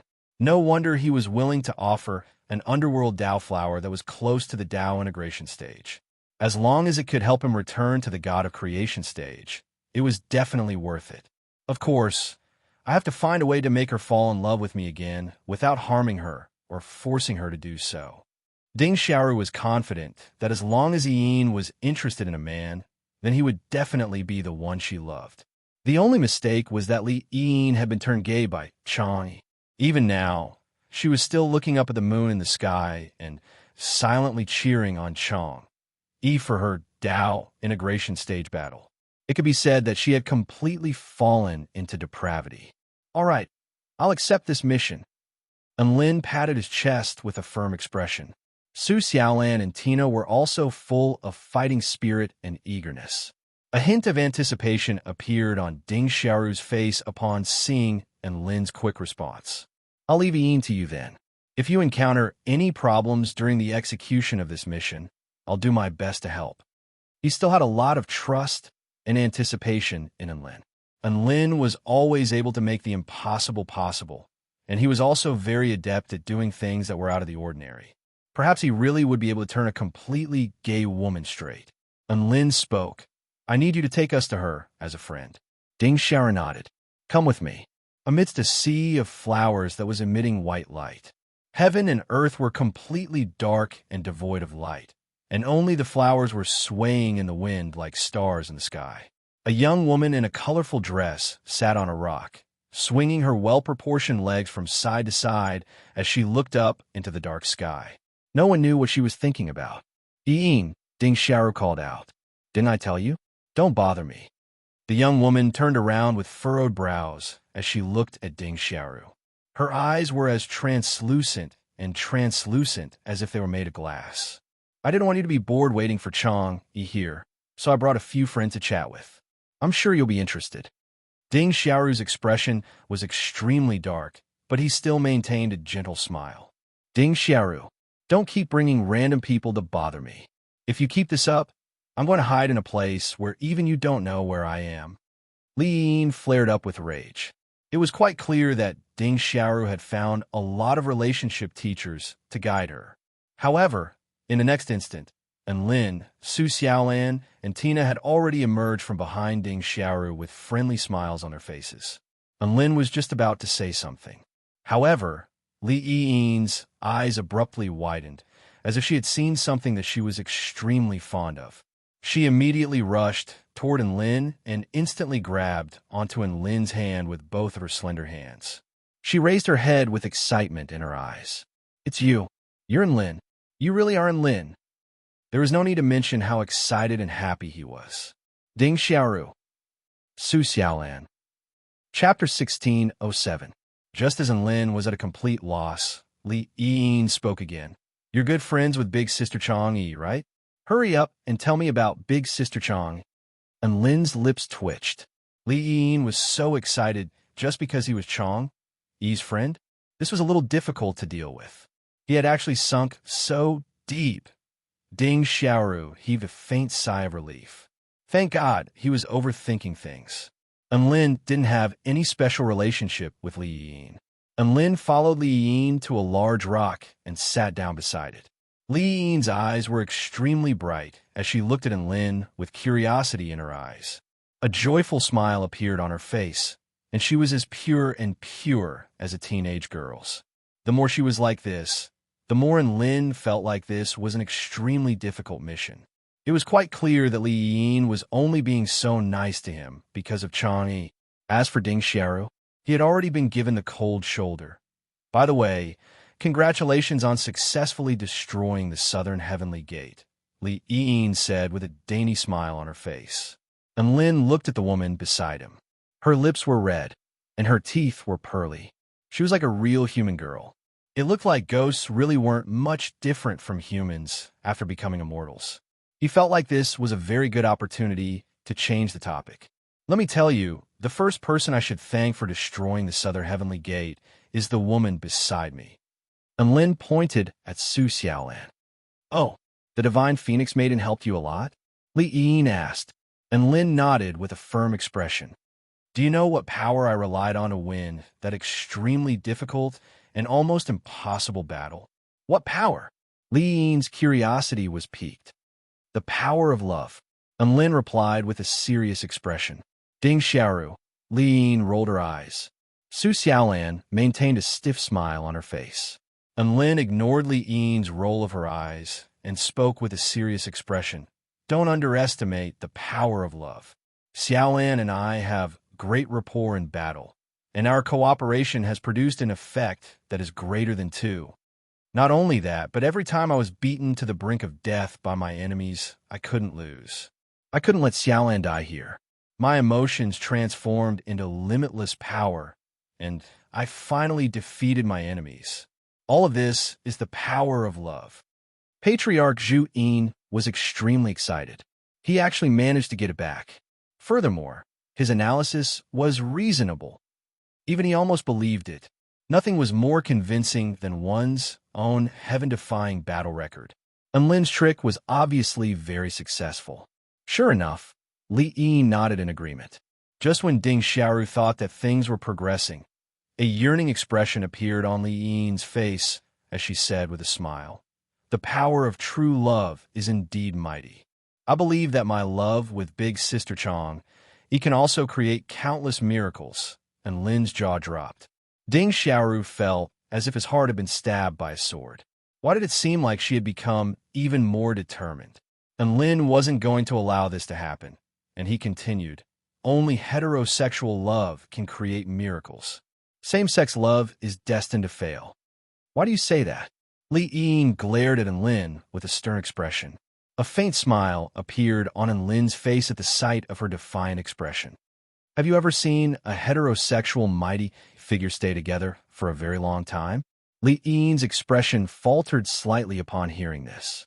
There really wasn't a single heterosexual mighty figure on the entire Tai Chu continent who had a heterosexual Dao partner. Big Sister Chang, Yi, and I can be the first couple. Li Ying's heart wavered slightly before she suddenly made up her mind again. Lin heaved a faint sigh in his heart. It really wasn't that simple. He shook his head as he continued. As the saying goes, the harmony of yin and yang is the great Tao of heaven and earth. All right, there's no need to tell me that. I've heard it so many times already. Li Ying waved her hands before turning to Ding Xiaoru with a faint smile on her face. You've really put a lot of thought into this. Even sect leader Lin, the most renowned figure on the entire Tai Chu continent, was convinced by you? Awkward expressions appeared on both Lin and Ding Xiaoru's faces. They didn't think that their true intentions would be seen through by Li Ying so quickly. Lin decided to just go with the flow. Seeing as that's the case, I won't hide anything from you. I'll tell you the truth. Chang, Yi already has someone in her heart. As soon as he said that, everyone's expression changed again. No, I don't believe you. Li Ying's enraged and determined voice sounded. 300 years ago, we were still in a good relationship. She then became busy with her Dao integration stage battle. So how could she have a change of heart so quickly? Li Ying glowered at Lin with an enraged expression. Don't look down on my love for Chang. You have no right to spout nonsense about our love for each other. I'll show you something, and you'll know whether I'm spouting nonsense or not. And Lin wasn't enraged, and he pulled out a photographic crystal from his storage ring before injecting his vital energy into it to play a series of images. Under the Moon Palace, beside the Moon Osmanthus tree, two women in palatial dresses were leaning against each other. One of them was an exquisitely beautiful young woman. The other was also exquisitely beautiful, but her features were still a little immature. The two of them looked at each other with faint smiles on their faces. Falling flower petals and flowery smiles were like the most beautiful images between heaven and earth. Their beauty could mesmerize all living beings. Li Ying's body trembled as she stared blankly at the scenes unfolding before her eyes. How could this be? Impossible. How could Big Sister Chang, Yi, be with her? The two women on the screen were none other than Celestial Immortal Chang, Yi, and Celestial Immortal Shiyu. When others saw this scene, they might think that they were two sisters who had a very good relationship. However, Li Ying was different. She could read the emotions hidden in Chang, Yi, and Shiyu's eyes, and these emotions were so similar to the emotions she had felt when she had looked into Chang, Yi's eyes. Those were the eyes of a lover. Li Ying silently looked at the date on the photographic crystal. This was what had happened after Chang Yi left her over 100 years ago. So, did that mean that Chang Yi had already fallen in love with someone else? Why? Why did Big Sister Chang Yi fall in love with someone else? Why did Big Sister Chang Yi abandon me? Didn't we say that we were going to be together forever? Before she knew it, tears were already streaming down her face. She seemed to have received a massive emotional blow, and she was shaking her head incessantly, clearly unable to accept this reality. She really wished that this was a nightmare that she could wake up from. However, Lin struck while the iron was hot with a cold smile. You think same-sex love is pure love? What a joke. That's just your arrogant way of thinking. The person Chang Yi has always loved has been Celestial Immortal Shiyu. You're just a pitiful girl who's been toyed with. Think about it. Has she ever come to see you during these past few centuries? You're just a one-night stand that she had. Look at who has been by your side for hundreds of years, never abandoning you. And Lin's words were like a clap of thunder, and Li Ying was instantly rooted to the spot. There were still tears shimmering in her eyes, and she turned to look at the purple-robed man behind her, only to be greeted by his warm and gentle gaze. Chapter 1608. Li Yin's heart jolted as she stared blankly at the man before her. And Lin stood off to the side and continued. The feeling of being betrayed is very painful, isn't it? Look at who was the one who stayed by your side to protect you and give you the warmest care, even after experiencing the despair of being betrayed and the destruction of the entire world. Being together for a long time is a form of deep affection. It's been a few hundred years. Do you know how he survived? He had already fallen to the lowest point of his life, but the person he cared about the most was you. What about in comparison to Chang'e? She would have found someone else a long time ago. Don't be fooled by Chang'e's looks. She's a piece of trash. You need to follow your heart and find your true love. Think about it. What would you do if Ding Xiaoru left you? And Lin's barrage of words struck Li Yin's heart with devastating force. No, it's not like that. Li Yin's eyes glazed over, and she clasped her head in her hands before suddenly turning and running toward a nearby house, where she slammed the door shut with a loud bang. Yin, Ding Xiaoru yelled with a pained expression. Let her have some peace and quiet. For her to be able to experience such a strong emotional upheaval, it's clear that we're already halfway there. Now, we'll have to see if she can come around and return to your side. And Lin clasped his hands behind his back as he spoke in an indifferent voice. Ding Xiaoru wasn't an idiot, and he naturally understood this.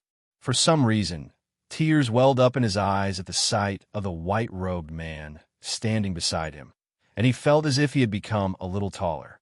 Thank you very much, Mr. Lin. I've never seen Li Yin look at me like that before, and I finally see hope in being with her again. Ding Xiaoru spoke with a grateful expression, and Lin snapped. What are you still standing there for? Huh? Ding Xiaoru faltered slightly upon hearing this. Hurry up and warm up your Yin. And Lin chuckled. Ding Xiaoru came to a sudden realization. When a woman suffered a huge blow, her psychological defense was the weakest. At that time, he must seize the time to give her support and warmth. Patriarch Zhu Yin ran toward the cabin in a panicked manner, completely behaving like a paramount god of the ghost race. And Lin was feeling a little dazed upon seeing this. And Lin stowed the photo away with a content expression. At this time, Su Xiaolan walked over with light steps. The light from the white sea of flowers illuminated her face, making it look as bright and moving as the moon. And Lin, why do you have that kind of photo? The woman asked with a relaxed expression. And Lin's heart jolted upon hearing this, but he also wore a relaxed expression as he said, Haha, this is a photo that you two gave me during the Moon Festival. She said that she took it on a whim. I've been casually tossing it into my storage ring ever since I took it. I've never looked at it. I only had a vague impression of it. Who would have thought that it would be able to produce such a miraculous effect? Su Xiaolan nodded in agreement upon hearing this. This was no longer just a miraculous effect. This was the equivalent of a nuclear bomb. It could be said that if it weren't for the photo, there was no way they would have been able to break through Li Yin's emotional barrier. It was exactly because of the photographic crystal that Li Yin's faith was shattered. There was no need to force Li Yin to become straight. From a different perspective, as long as Li Yin was betrayed by the most perfect woman in the world, the woman she loved the most, she would naturally become straight again. Su Xiaolan cocked her head to the side with a hint of a smile on her face. But that's a photo of Chang'e and Su Qinyun looking at each other passionately. Why would you two give that kind of photo to you? It just doesn't feel right. And Lin's lips twitched upon hearing this. Su Xiaolan was extremely intelligent, so she wasn't that easy to fool. However, he couldn't tell her the truth that he had exchanged a high-rank spirit pill with you two for this photo. Could he? At the time, he only wanted to get a photo to satisfy his cravings. Think about it. The number one beauty of the Kingdom of the Nine States and the number one beauty of the United University of Cultivation looking at each other under the moonlight. Just thinking about it made him excited. Who wouldn't be interested after hearing this? But if he were to tell Su Xiaolan the truth, and Lin racked his brain for a moment before a thought occurred to him, and he heaved a forlorn sigh. Sigh, you should have noticed something from that photo, right? I'm doing this for Su Qinyun's own good. I asked you two to take a photo of it before sending it to Su Xin so he could take precautions. After all, I don't want Su Qinyan to be dumped by that B*TCH. Chang'e, it's a pity that Su Xan didn't believe me. He even returned the photos untouched. Lin said with a pained expression on his face. Su Xiaolan thought about this for a moment and felt like it made sense. To be honest, so many things had happened one after another, and her mind was in a complete mess. Chang, he had stolen Li Yin's love and turned Li Yin gay. Li Yin had cuckolded Ding Xiaoru, and Ding Xiaoru's cultivation base plummeted. Now Chang, he had cuckolded Li Yin, and they were even together with Su Qianyun. Her impression of Su Qianyun was clearly not a lesbian. I've been kept in the dark for over 100 years. My God, one thing after another that no one would believe was happening right before Su Xiaolan's eyes, and she felt like her head was spinning and her entire body was in a terrible state. Tina, on the other hand, was relatively calm and collected. She accepted new things very quickly. After all, she was a goddess of creation, so she always had a tolerant and compassionate heart. Weren't they just lesbians? She was already used to such occurrences in the divine mirror world. Who would have thought that we would be able to complete this mission so smoothly? It wasn't as difficult as I thought it would be. Tina spun around in midair with elation in her eyes. It's all because of the power of my photo, and Lin said with a buoyant smile. Su Xiaolan nodded in agreement. We wouldn't have been able to complete this mission if we had done it any other way. However, there's only one such photo in this entire world. In other words, we just so happened to stumble upon all of this. This is our opportunity. I'm the one who contributed the most to this mission. No objections, right? And Lin spoke with a smug expression. Su Xiaolan and Tina both exclaimed in unison, but they didn't express any objections. You just wanted to take the underworld Dao flower, right? And Lin immediately knew what Lin was going to do. They didn't say anything. One of them couldn't be bothered, while the other felt like their master was the most powerful, so they should just let him have his way. After a while, Ding Xiaoru made his way out again. There was a mix of joy and sorrow on his face.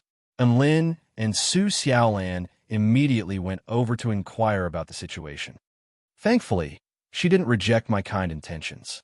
I think it must be because of what you did, Mr. Lin, that she was able to see her emotions again, right? However, she didn't express any clear intentions.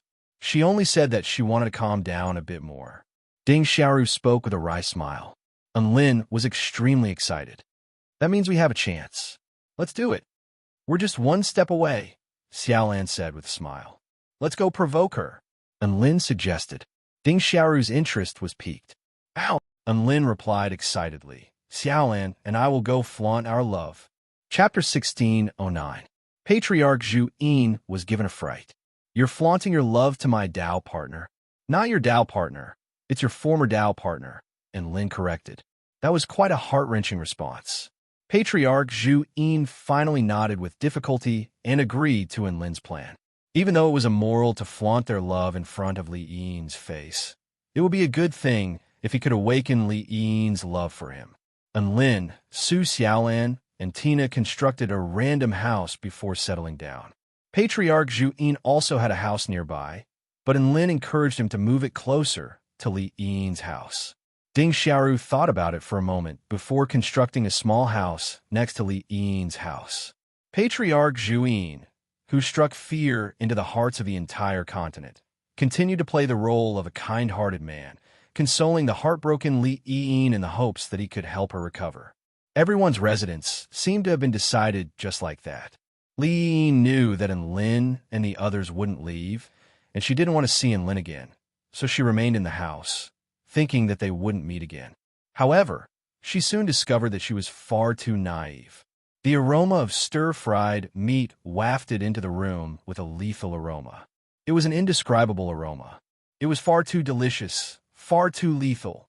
Even though she was trying her best to restrain herself, her legs still failed her and began to move on their own. She opened the door and was greeted by the sight of Lin cooking outside, with Su Xiaolan wiping the sweat off his brow in a thoughtful manner. Both of them appeared to be very happy and harmonious. Gulp.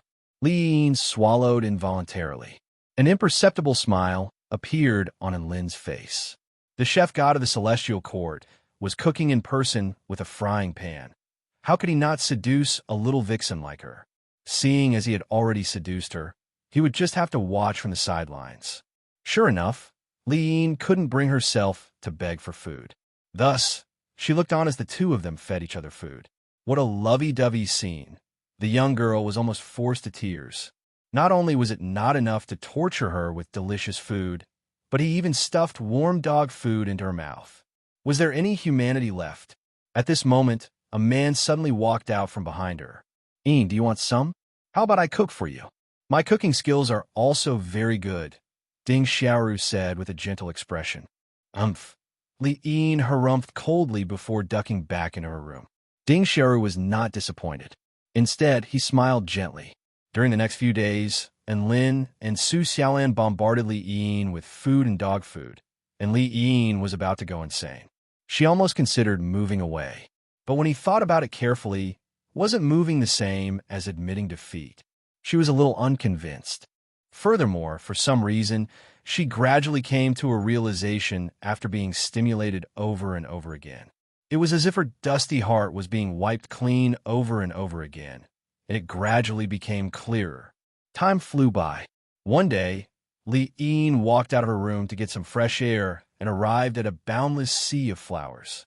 She wanted to look up at the sky and yearn for Chang'e, but she then caught sight of Lin and Su Xiaolan sitting on a rock outside the door.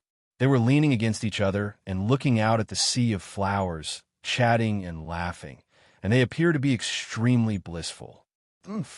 Chang'e is such a heartless person.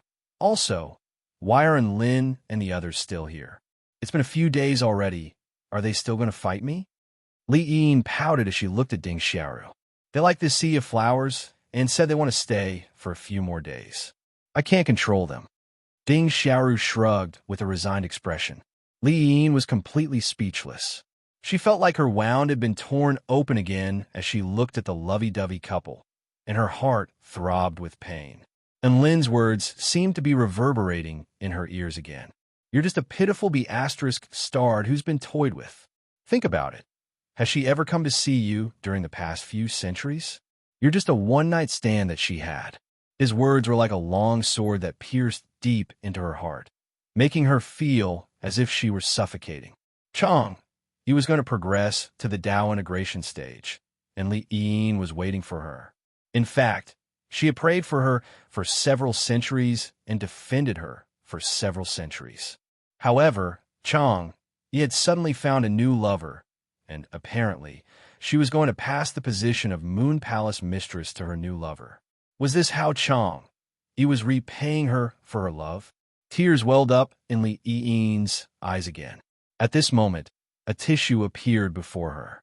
Li Yin's expression faltered slightly, and she looked up at the man before her. A smile appeared on the man's face. I can't hug you as your Dao partner when you're sad, but I can still hand you a tissue. Li Yin's heart trembled slightly, and she accepted the tissue before wiping away her tears. Who told you to mind your own business? Your business is not my business, Ding Xiaoru replied with a serious expression. Li Yin fell silent. She finally spoke after a while. Ding Xiaoru, I betrayed you and caused your cultivation base to drop. You're the most revered being in the ghost tribe, so can you please be a little more stubborn? She raised her head, and tears welled up in her eyes as she looked at the man's gentle features. Hit me. Why didn't you hit a woman like me who cheated on you? Why did you hold back? Why did you beg me to make up with you? I didn't hold back. I'm not angry. As long as you're willing to come back, I'll forgive you, Ding Xiaoru replied with a serious expression. On a nearby rock, Tina snuck a peek at the two of them, and what they were saying was completely shattering her worldview. Ding Xiaoru, Li Yin gritted her teeth, and tears began to flow from her eyes again. I could be a slut, but why are you doing the same? You don't even dare to touch me. Are you still a man? Slap. An earth-shattering slap erupted. Ding Xiaoru slapped Li Yin across the face like a bolt of lightning, sending her flying for over 10 kilometers. Li Yin threw up a mouthful of blood as she flew through the air, and she only stopped after crashing through a tall mountain. Tina's mouth gaped open. Lin and Su Xiaolan, who were in the middle of their public display of affection, suddenly stopped as they stared at the scenes unfolding behind them with dumbstruck expressions, and they drew a sharp intake of breath. Holy F***CK. What was going on? Why were they fighting? She clearly wasn't expecting him to actually hit her. Was she? Was Ding Xiaoru trying to slap Li Yin to death? What a vendetta! This mission was probably going to fail, wasn't it? A dazzling streak of light flew through the air from the shattered mountain toward Ding Xiaoru. The young woman in the colorful dress pounced onto Ding Xiaoru's body like a baby swallow and began to pound his chest. You baddie! I told you to hit me, but you hit me so hard. Her left cheek had been slapped swollen, and there was still blood trickling down the corner of her lips. Ding Xiaoru held Li Yin tightly in his arms as he spoke in a gentle voice. All of our past grievances have been resolved in that one slap. Let's start over now, all right? The young woman in his arms shuddered slightly. Ding Xiaoru hugged her even tighter upon seeing this. Li Yin nodded with tears streaming down her face. Tina's eyes lit up with a thoughtful expression as she looked on at the scenes unfolding before her. And Lin and Su Xiaolan drew another sharp intake of breath. How was that possible? Chapter 16:10. And Lin, Su Xiaolan, and Tina didn't know what kind of emotional journey the two of them had been through. This was just like how they couldn't understand why Ding Xiaoru's cultivation base would plummet after falling out of love. Without their avatars, they wouldn't be able to see what Ding Xiaoru was seeing, nor would they be able to accurately understand what he was feeling. Boom! All of a sudden, heaven and earth tremored violently. Boundless waves of vital energy surged toward Ding Xiaoru in a frenzy. Divine lightning surged and roared in the heavens, exuding paramount lightning might. The purple-robed man and the woman in a colorful dress embraced one another tightly, and they became the center of the storm. Such terrifying energy fluctuations. Su Xiaolan stumbled back in retreat with shock on her face. Ding Xiaoru is going to return to the God of Creation stage. And Lin was extremely excited. Tina's eyes also lit up as she stared intently at Patriarch Zhu Yin to observe how he was going to return to the God of Creation stage. Witnessing this process up close was extremely beneficial to her. Divine lightning surged for 100,000 kilometers in the heavens, and bolts of black and purple lightning tore through space, tearing open a series of ghastly spatial rifts. That's chaotic divine lightning. It's a type of lightning that exists in chaos and transcends beyond heaven and earth. An expression of shock and astonishment appeared on Lin's face, and he retreated even further with Su Xiaolan in case they were accidentally injured. Even though Patriarch Zhu Yin was returning to the God of Creation stage rather than breaking through to the God of Creation stage, the tribulation of heaven and earth that he had triggered was still extremely terrifying. The destructive energy in the surroundings was approaching, and the chaotic divine lightning was also baring its fangs in the clouds, preparing to completely destroy the weakened paramount god of the ghost tribe. This was a doomsday-like scene. Every single bolt of chaotic divine lightning was imbued with the power to destroy the world. Patriarch Zhu Yin chortled with glee as he looked at the oncoming power, and he stepped forward before gently sweeping his sleeve through the air. Heaven's splitting technique. Boundless chaotic power instantly surged forth in a frenzy before him.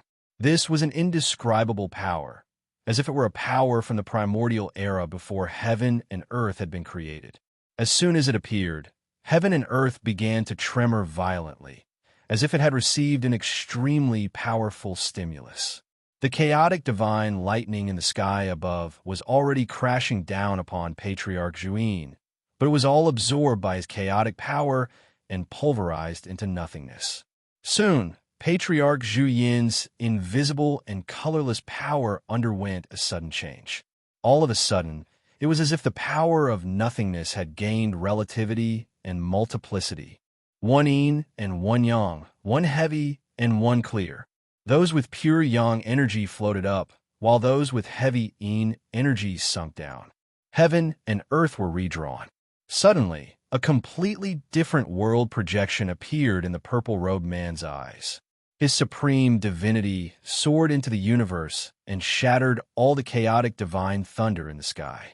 Lin, Su Xiaolan, and the others felt a supreme divinity. It was as if they were facing a real god, a god that had transcended everything and was independent of the three realms. So, this is Heaven's Splitter? Tina murmured to herself. That's way too terrifying. This kind of power has already transcended beyond my comprehension. Su Xiaolan took a deep breath, but her eyes were extremely bright. Lin also seemed to have sensed something, and he observed everything in silence. Patriarch Zhu Yin clenched his hand toward the heavens, and his hand transformed into billions of ghostly spirits. A cold voice that was imbued with supreme divine might erupted throughout heaven and earth like a bell of the great Tao. The heavenly Tao is nothing to me, and I am the sole ruler of the land of the dead. Countless Yin spirits and ghostly generals throughout the entire opposite shore realm looked up into the heavens at the same time as they unleashed the power within their bodies. Billions of dead spirits played the tune of death at the same time. The peaceful and serene tune of the dead reverberated throughout the opposite shore realm. Bam! The chaotic divine lightning within a radius of 50,000 kilometers instantly disappeared. Patriarch Zhu Yin closed his eyes, and the heaven and earth that had been carved out from chaos shot into his glabella like a streak of light. At the same time, a world on the other side of the opposite shore was quickly being restored and mended. He stood there quietly with his eyes closed. He did not move or speak, just like a wooden pillar. Li Yin and Lin and the others all knew what to do and didn't disturb him. Instead, they silently stood guard off to the side. Peace and quiet had returned to this place, but the entire opposite shore realm was in an uproar. Patriarch Zhu Yin's divine mantra of the heavenly Tao is nothing to me, and I am the sole ruler of the land of the dead spread throughout the entire opposite shore realm like a divine decree, and the ghost tribe cultivators were completely unable to muster up any resistance. It was as if they were living a peaceful life, only to suddenly hear the words, "I am number one in the world." How could they not explode? All of the ghost tribe cultivators in the opposite shore realm were scared ***, but they couldn't muster up any resistance. All they could do was try to guess the identity of the living being who had just uttered those words, and most of them had guessed who it was. After all, aside from the paramount god of the ghost tribe, Patriarch Zhu Yin, no one else would dare to say something like that. Patriarch Zhu Yin's presence spread like wildfire among the ghost tribe cultivators. At the same time, the gods of creation who stood at the pinnacle of the Tai Chu continent all opened their eyes with different expressions on their faces. Some were smiling, some were sad, and some couldn't even be bothered to pay attention to Patriarch Zhu Yin. They didn't pay much attention to mundane matters. Even though Patriarch Zhu Yin's cultivation base had regressed, they had already anticipated this. It was just that it had happened earlier than they had anticipated. 3 days later, Patriarch Zhu Yin opened his eyes. His aura had been completely withdrawn, and he appeared just as ordinary and mundane as when they had first met. After returning to the God of Creation stage, a joyful smile appeared on his face. "Mr. Lin, Ms. Su Xiaolan, Ms. Tina, thank you very much for your help." The paramount god of the ghost tribe, who had been cursing the heavens and earth just a few days ago, had regained his full strength, and there was not a single hint of arrogance on his face as he extended a respectful ghost tribe salute to Enlin and the others. Enlin and Su Xiaolan were extremely flattered. Tina was even more embarrassed. She had been spectating the entire time, so she had to thank Enlin and Su Xiaolan, who had been doing their best to feed Li Yin with their public displays of affection. "There's no need to thank me, Ms. Ding Xiaoru. Congratulations on returning to the God of Creation stage." And Lin faltered slightly before replying with a smile. At the same time, he also thought to himself, "You've already recovered your God of Creation stage power, so shouldn't we talk about your reward?" Ding Xiaoru immediately smiled as if he could read Enlin's mind. "Ms. Enlin, seeing as you've helped me get Li Yin back, I will naturally fulfill my promise." "Promise?" What promise? Li Yin held on to Ding Xiaoru's hand with a curious expression. I promised them that if they could help me get my lover back, I would give them the underworld Dao flower as a thank you gift, Ding Xiaoru replied. Li Yin clasped a hand over her chest with a pained expression. You should have said that earlier. If you told me that you would give me the underworld Dao flower, I would have most likely already been with you. Even though she said that, she didn't raise any objections. She knew that if it weren't for the efforts of Enlin and the others, there was no way that she would have been able to recognize herself and return to Ding Xiaoru's side so quickly. Ding Xiaoru smiled before turning to Enlin and the others. Come with me. Everyone arrived at the sea of flowers again. Enlin was a little excited. He could finally pluck flowers. Chapter 16:11. The underworld Dao flower swayed from side to side with the wind. A group of flirtatious sluts were gorgeously dressed, releasing dazzling brilliance and stealing its limelight. However, it didn't want to compete with these flowers. After all, it couldn't compete with them anyway, so it could only play the role of a weirdo. The petals were like mushrooms clustered together, and there were all kinds of vivid expressions on them. Right at this moment, a few people flew over from the distance. Mr. Enlin, you can tame this underworld Dao flower and take it away, Ding Xiaoru said. A dejected expression appeared on the flower's face, and all 99 mushroom images suddenly appeared on its face, as if it were begging Ding Xiaoru to change his mind. Ding Xiaoru had already fallen in love, and he had no time to care about the feelings of a mere flower. He immediately terminated the beast pet contract in a very violent manner before latching onto Li Yin's hand and beginning to flirt with her. Having lost its beast pet contract connection, the underworld Dao flower was even more heartbroken at the sight of this and almost burst into tears. Enlin made his way over to the flower with a wide smile on his face. My little flower, come with me, Tui. The underworld Dao flower spat another mouthful of saliva onto Enlin's face. Enlin licked the saliva with his tongue. So sweet. Ding Shu, Lin, the underworld Dao flower's saliva was its nectar, and it was a high-rank spirit rank liquid. It was far more valuable than the saliva of a true dragon or ambergris, so Enlin didn't want to waste it. The underworld Dao flower trembled with rage, but it couldn't do anything. Come with me and acknowledge me as your master, and I'll make sure you live a lavish life. Enlin made a solemn vow. The underworld Dao flower was completely disdainful. Some of its petals pouted arrogantly, while others rolled their eyes, clearly looking down on Enlin. Enlin looked at the flower with a curious expression. You've already attained Dao, so why can't you speak? The underworld Dao flower chuckled coldly. Is it because you're uncultured? Enlin asked. Tui, the underworld Dao flower spat with rage. So sweet. Enlin was elated. Ding Xiaoru and Su Xiaolan were speechless. That's enough, Enlin. If it doesn't want it, we'll just take it back by force and slowly train it. Su Xiaolan couldn't stand it anymore and took the initiative to speak up. Enlin's eyes lit up with excitement, and he asked, Like how you trained little Huang? A blush appeared on Su Xiaolan's jade-white face, and she whispered, There's an outsider here. Why did you speak so loudly? It's not like it's an ability to be proud of, and Lin was elated.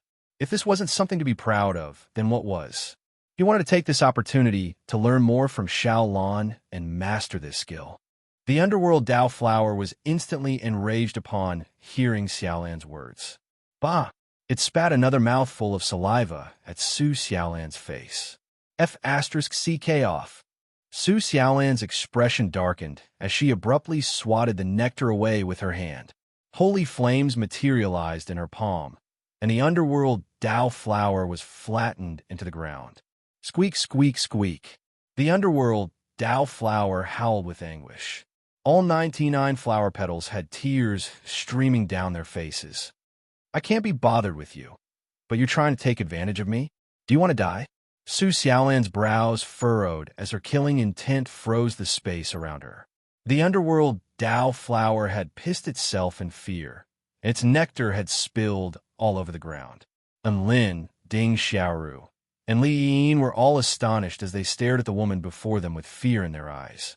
They all knew that Su Xiaolan was serious, and the killing intent emanating from her body was also real. She really was getting impatient and wanted to destroy the underworld Dao flower. The underworld Dao flower had always been pampered and spoiled, and even the paramount god of the ghost tribe, Patriarch Zhuyin, had to take good care of it. It had lived like a proud princess and had never encountered a situation like this before. That's right, this was the first time in its entire life that it had ever felt such a strong sense of impending death. The underworld Dao flower didn't dare to do anything and could only tremble uncontrollably as it was pinned to the ground by Su Xiaolan. "Apologize," Su Xiaolan said in an indifferent voice. All 99 flower petals of the underworld Dao flower began to weep in unison. Waboom! The terrifying aura of the vermilion bird descended from the heavens. The aura of a holy beast that transcended beyond the three realms crashed down upon the underworld Dao flower. The woman's cold and menacing voice sounded. "Can't you speak? I told you to apologize." Sorry," a tender and choppy voice sounded. And Lin and Tina were astonished.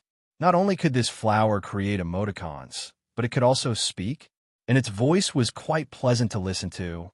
Slap. Su Xiaolan delivered another slap. "I can't hear you. Louder." "I'm sorry." The underworld Dao flower yelled at the top of its lungs. "Who are you apologizing to?" Su Xiaolan asked in a cold voice. "I'm sorry, Su Xiaolan." The underworld Dao flower yelled. "Wells." Su Xiaolan's slap was getting more and more forceful. "I'm sorry, Lin. I'm sorry, Tina. I'm sorry, Ding Xiaoru. I'm sorry, Li Yin." The underworld Dao flower yelled with tears streaming down its face. Gasp! Everyone drew a sharp intake of breath upon hearing this. "All right, Lin, hurry up and establish the beast pet contract." Su Xiaolan clapped her little hands together as she turned to Lin with a "I've done it," and its very simple expression on her face.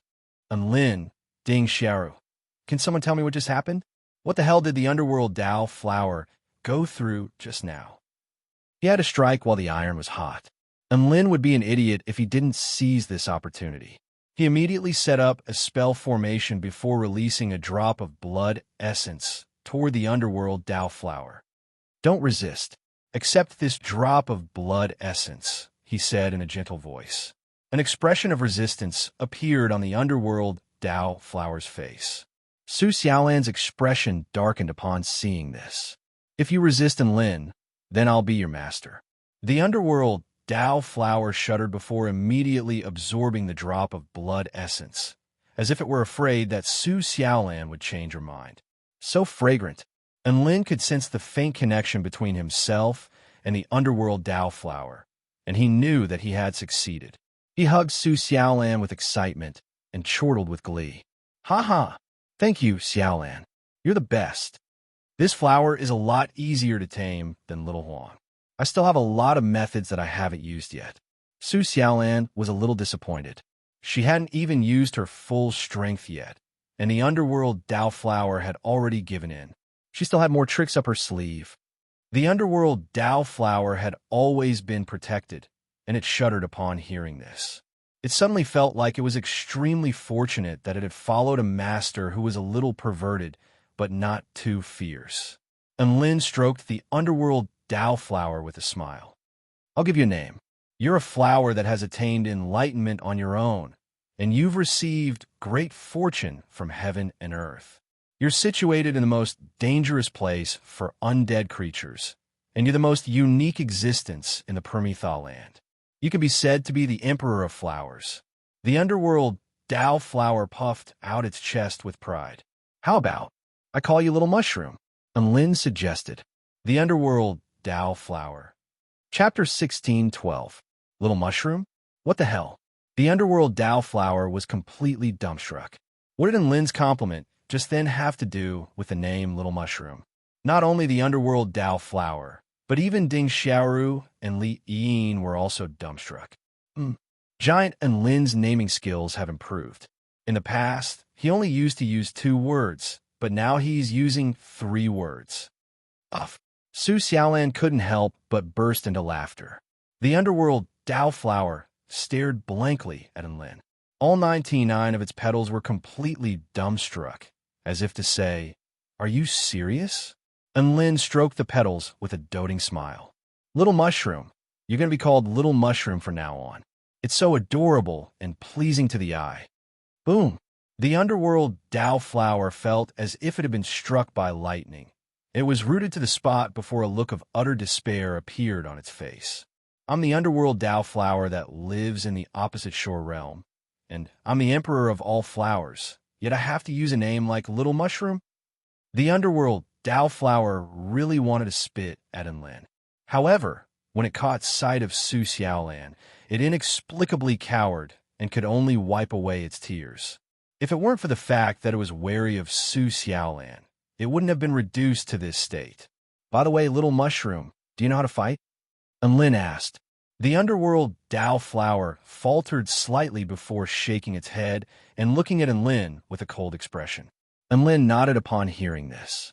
He wasn't expecting a flower that only knew how to spit saliva to fight. "How about this? Go photosynthesize in Little Na's spatial pokeball first, and I'll bring you out after Little Lon and I take care of our business," Enlin suggested. The underworld Doubtful faltered again. At this moment, a ball of light had already flown toward it. The ball of light split open, from within which burst forth a dazzling rainbow light, accompanied by an extremely powerful spatial suction force. "No!" The underworld Doubtful suddenly yelled with grief and indignation. "I don't know how to photosynthesize." What? The underworld Doubtful had been sucked into the pokeball. The world suddenly fell silent. Enlin came to a sudden realization, and he clapped his hands together. "That's right. There's no sun in the opposite shore realm. So how are the underworld Doubtflowers supposed to survive?" Ding Xiaoru's lips twitched, and he repressed the urge to retort as he patiently explained. "The underworld Doubtflower has already attained enlightenment, so there's no need for it to replenish its energy. Heaven and earth will bestow energy upon it." And Lin was astonished. "The heavens are feeding it?" Ding Xiao nodded. "However, the infernal Doubtflower likes Yin-type energy. If you want to make it more powerful, you can have it absorb more Yin Qi, Death Qi, Hell Qi," and Lin kept this in mind and kept nodding his head. As its master, he had to nurture his pet beast and make it stronger. This was something he had to be responsible for. "Give her the Yin energy? Little Na can do it." Tina patted her little chest and adjusted the flow of vital energy within the Pokeball before converging all of the Yin-type energy toward the underworld Doubtflower. And Lin expressed his gratitude to Ding Xiaoru again. "Thank you for the flower, Senior." Ding Xiaoru also expressed his gratitude to Enlin. "Thank you, Mr. Enlin, for helping me find happiness again."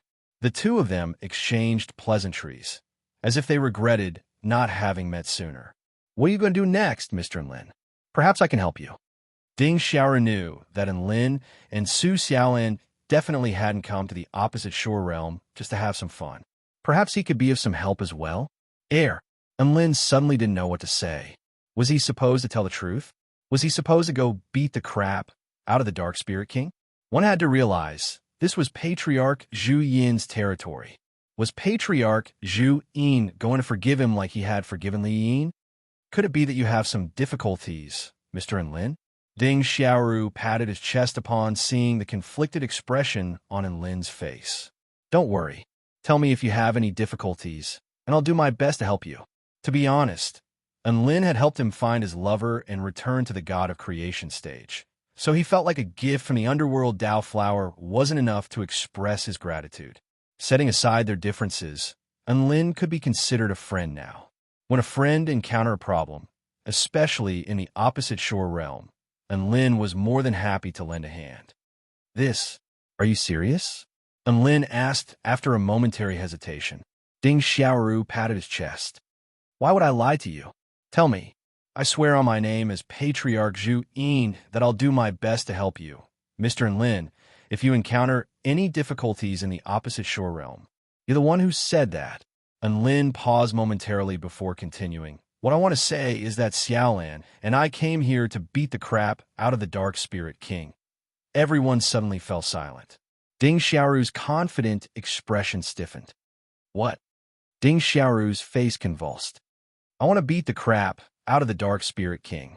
And Lin replied, Ding Xiaoru, lean air. Ding Xiaoru's flesh crawled. May I ask why Mr. Lin wants to beat up the Dark Spirit King? He didn't have many dealings with the Dark Spirit King, but the Dark Spirit King was a Tao integration stage, super mighty figure of the opposite shore realm. After all, and it could be said to be the face of the opposite shore realm. And Lin wanted to beat up such a powerful being right in front of a paramount god of the Ghost Tribe. Wasn't that a slap to the face? Wait, didn't I just encourage Lin to say this? And I swore on my name as Patriarch Zhu Yin that I'll do my best to help Mr. Lin encounter any difficulties in the opposite shore realm. Ding Xiaoru wanted to throw up blood upon thinking of this. He had just slapped himself in the face. I just don't like the Dark Spirit King, so I want to beat it up, and Lin replied in a straightforward manner. Ding Xiaoru thought about it for a moment before asking, Is it because it joined the Heavenly Human Tribe United Army? And Lin nodded and didn't deny this. Ding Xiaoru massaged his brows with a vexed expression. How about this? We'll just beat it up and teach it a lesson. We won't beat it to death, all right? And Lin, Su Xiaolan, and Tina were all astonished upon hearing this. You mean us? And Lin was extremely incredulous. I said I would help you, and I swore on my name as Patriarch Zhuyin. Am I going to go back on my word? Ding Xiaoru spoke with an aggrieved expression. He was a paramount god of the Ghost Tribe, and he was going to follow through on his word even if he had to shed tears. How could he go back on his word? Su Xiaolan still felt like this was extremely absurd. They should be thanking the heavens that Patriarch Zhu Yin wasn't going to stop them, but now he was volunteering to help them? Wasn't this a little too far-fetched? Really, Su Xiaolan couldn't help but reconfirm. Ding Xiaoru waved a hand through the air. I, Zhu Yin, am a man of my word. I also know where the Dark Spirit King is, and I'll take you there right now. Chapter 16:13. He was going to lead the way himself? And Lin and Su Xiaolan were astonished again. They were going to the enemy's base to beat up a super mighty figure boss, and the final boss, Patriarch Zhuyin, was going to lead the way himself? What the hell was going on? This service is way too good. And Lin was overwhelmed by the unexpected favor. It's just SOSO. It's all because Mr. Lin helped me get Yin back. Ding Xiaoru was a little exhausted. If he could turn back time, he definitely wouldn't have said something like that. However, he had already made a promise, and if he didn't fulfill it, then he would be utterly humiliated. But I have to reiterate, cripple or cripple it, don't kill it by any means. I don't have much to do with it, but I'm in charge of this place. Ding Xiaoru spoke again. There was another important reason why he was going with Lin and the others, and that was to keep an eye on Lin and make sure that Lin didn't kill the Dark Spirit King. And Lin immediately replied, Don't worry, Senior. I just want to beat the crap out of it. If Patriarch Zhu Yin wasn't here, then the Dark Spirit King wouldn't be able to survive. Now that things had come to this, he could only give Patriarch Zhu Yin some face. Ding Xiaoru rose into the air with Li Yin in his arms. Come with me. And Lin, Su Xiaolan, and Tina followed behind Ding Xiaoru as they flew toward the northern region of the opposite shore realm. Everyone flew very quickly, and it didn't take them long to cover close to half of the opposite shore realm. And Lin and Ding Xiaoru were chatting idly, and most of the topics were related to the opposite shore realm. As the leader of the opposite shore realm, Ding Xiaoru was the most knowledgeable person on the entire continent. He told Lin everything he knew, and it was clear that he really did view Lin as a friend. There are yin and yang in heaven and earth. The opposite shore realm is a realm of extreme yin, which is the opposite of the southern heavenly wing nation's realm of extreme yang. The opposite shore realm is naturally blessed by the laws of the heavenly Tao, which can expel all yang energy, including the light of the sun, and converge yin energy. Ding Xiaoru slowly explained to Lin. Lin was quite intrigued, and he would ask a few questions from time to time. By the way, I have a question for you. Lin suddenly couldn't help but ask. Go ahead. Ding Xiaoru was still as amiable and gentle as ever. May I ask which faction of the ghost tribe you belong to, Senior? Enlin asked uneasily. Ding Xiaoru knew what Enlin wanted to say. Right now, the ghost tribe was divided into the human exterminating faction, the heaven-crushing faction, and the neutral faction. Enlin was clearly afraid that he belonged to the human exterminating faction if it wasn't for the fact that Ding Xiaoru didn't do it. Enlin definitely wouldn't trust a god of creation stage ghost tribe paramount god like him. Ding Xiaoru remained expressionless, and he replied with a smile, I don't belong to any of the factions. Enlin was dumbstruck. You're neutral? No, I'm not even neutral. Ding Xiaoru shook his head. Are there any other options? Enlin's lips twitched. Ding Xiaoru's eyes were clear and gentle, but they seemed to be able to pierce through heaven and earth. His aura suddenly became ethereal, as if he were a paramount god that had descended upon this world. The representatives of the heavenly Tao descended upon this world, and a massive war ensued. There are the Annihilation faction that advocates cooperating with the heavenly gods to wipe out the entire human race in order to win the favor of the representatives of the heavenly Tao and convince the heavenly Tao to spare the lives of all other races. There are the heaven-crushing faction that refuses to accept that their fate has been decided by the heavenly Tao. They advocate uniting with the human race to wipe out all of the representatives of the heavenly Tao, and they even want to replace the incomplete heavenly Tao. There are also the heaven-crushing faction that wavers on the fence, and there are also the heaven-mending faction that wants to repair the flaws in the heavenly Tao. There are many choices in this world, but all of them are made on the basis of survival. As for me, I've already transcended beyond this mortal world, so I won't die. Why should I make a mortal choice? Ding Xiaoru looked at Enlin with a faint smile. You won't die. Enlin faltered slightly before asking, the heavenly Tao and the heavenly life god are the two paramount representatives of the heavenly Tao. Ding Xiaoru clasped his hand behind his back. What can those heavenly Tao powers do to me? Even if their powers aren't restricted, as long as I hide in the world I've created, I'm the heavens. I'll kill every foreign heavenly Tao power that comes my way. The domineering manner in which the purple-robed man spoke caused Enlin and Su Xiaolan's hearts to tremble. They were once again struck by the domineering aura of a god of creation. So, this calamity that has affected the entire continent is actually harmless to god of creation stage beings? Su Xiaolan murmured to herself.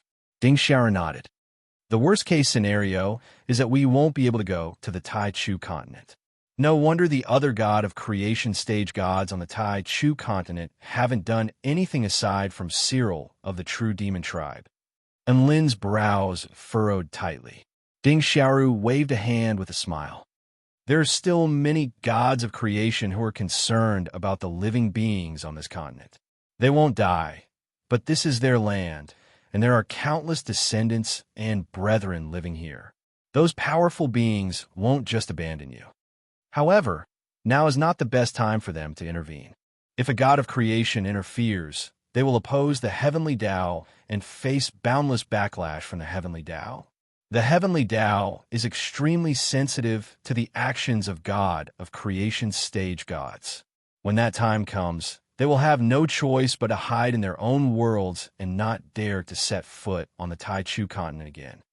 This is not the outcome they want, so they have to secure victory with a single strike. Enlin nodded with enlightenment. At the same time, he was a little perplexed. He had always thought that Chun was also a god of creation. After all, he had even used the spotless realm. However, Chun and the heavenly earth god didn't suffer any backlash. Why was he still prancing around as if nothing had happened? Could it be that Chun wasn't a god of creation stage cultivator? Then what cultivation base was he at?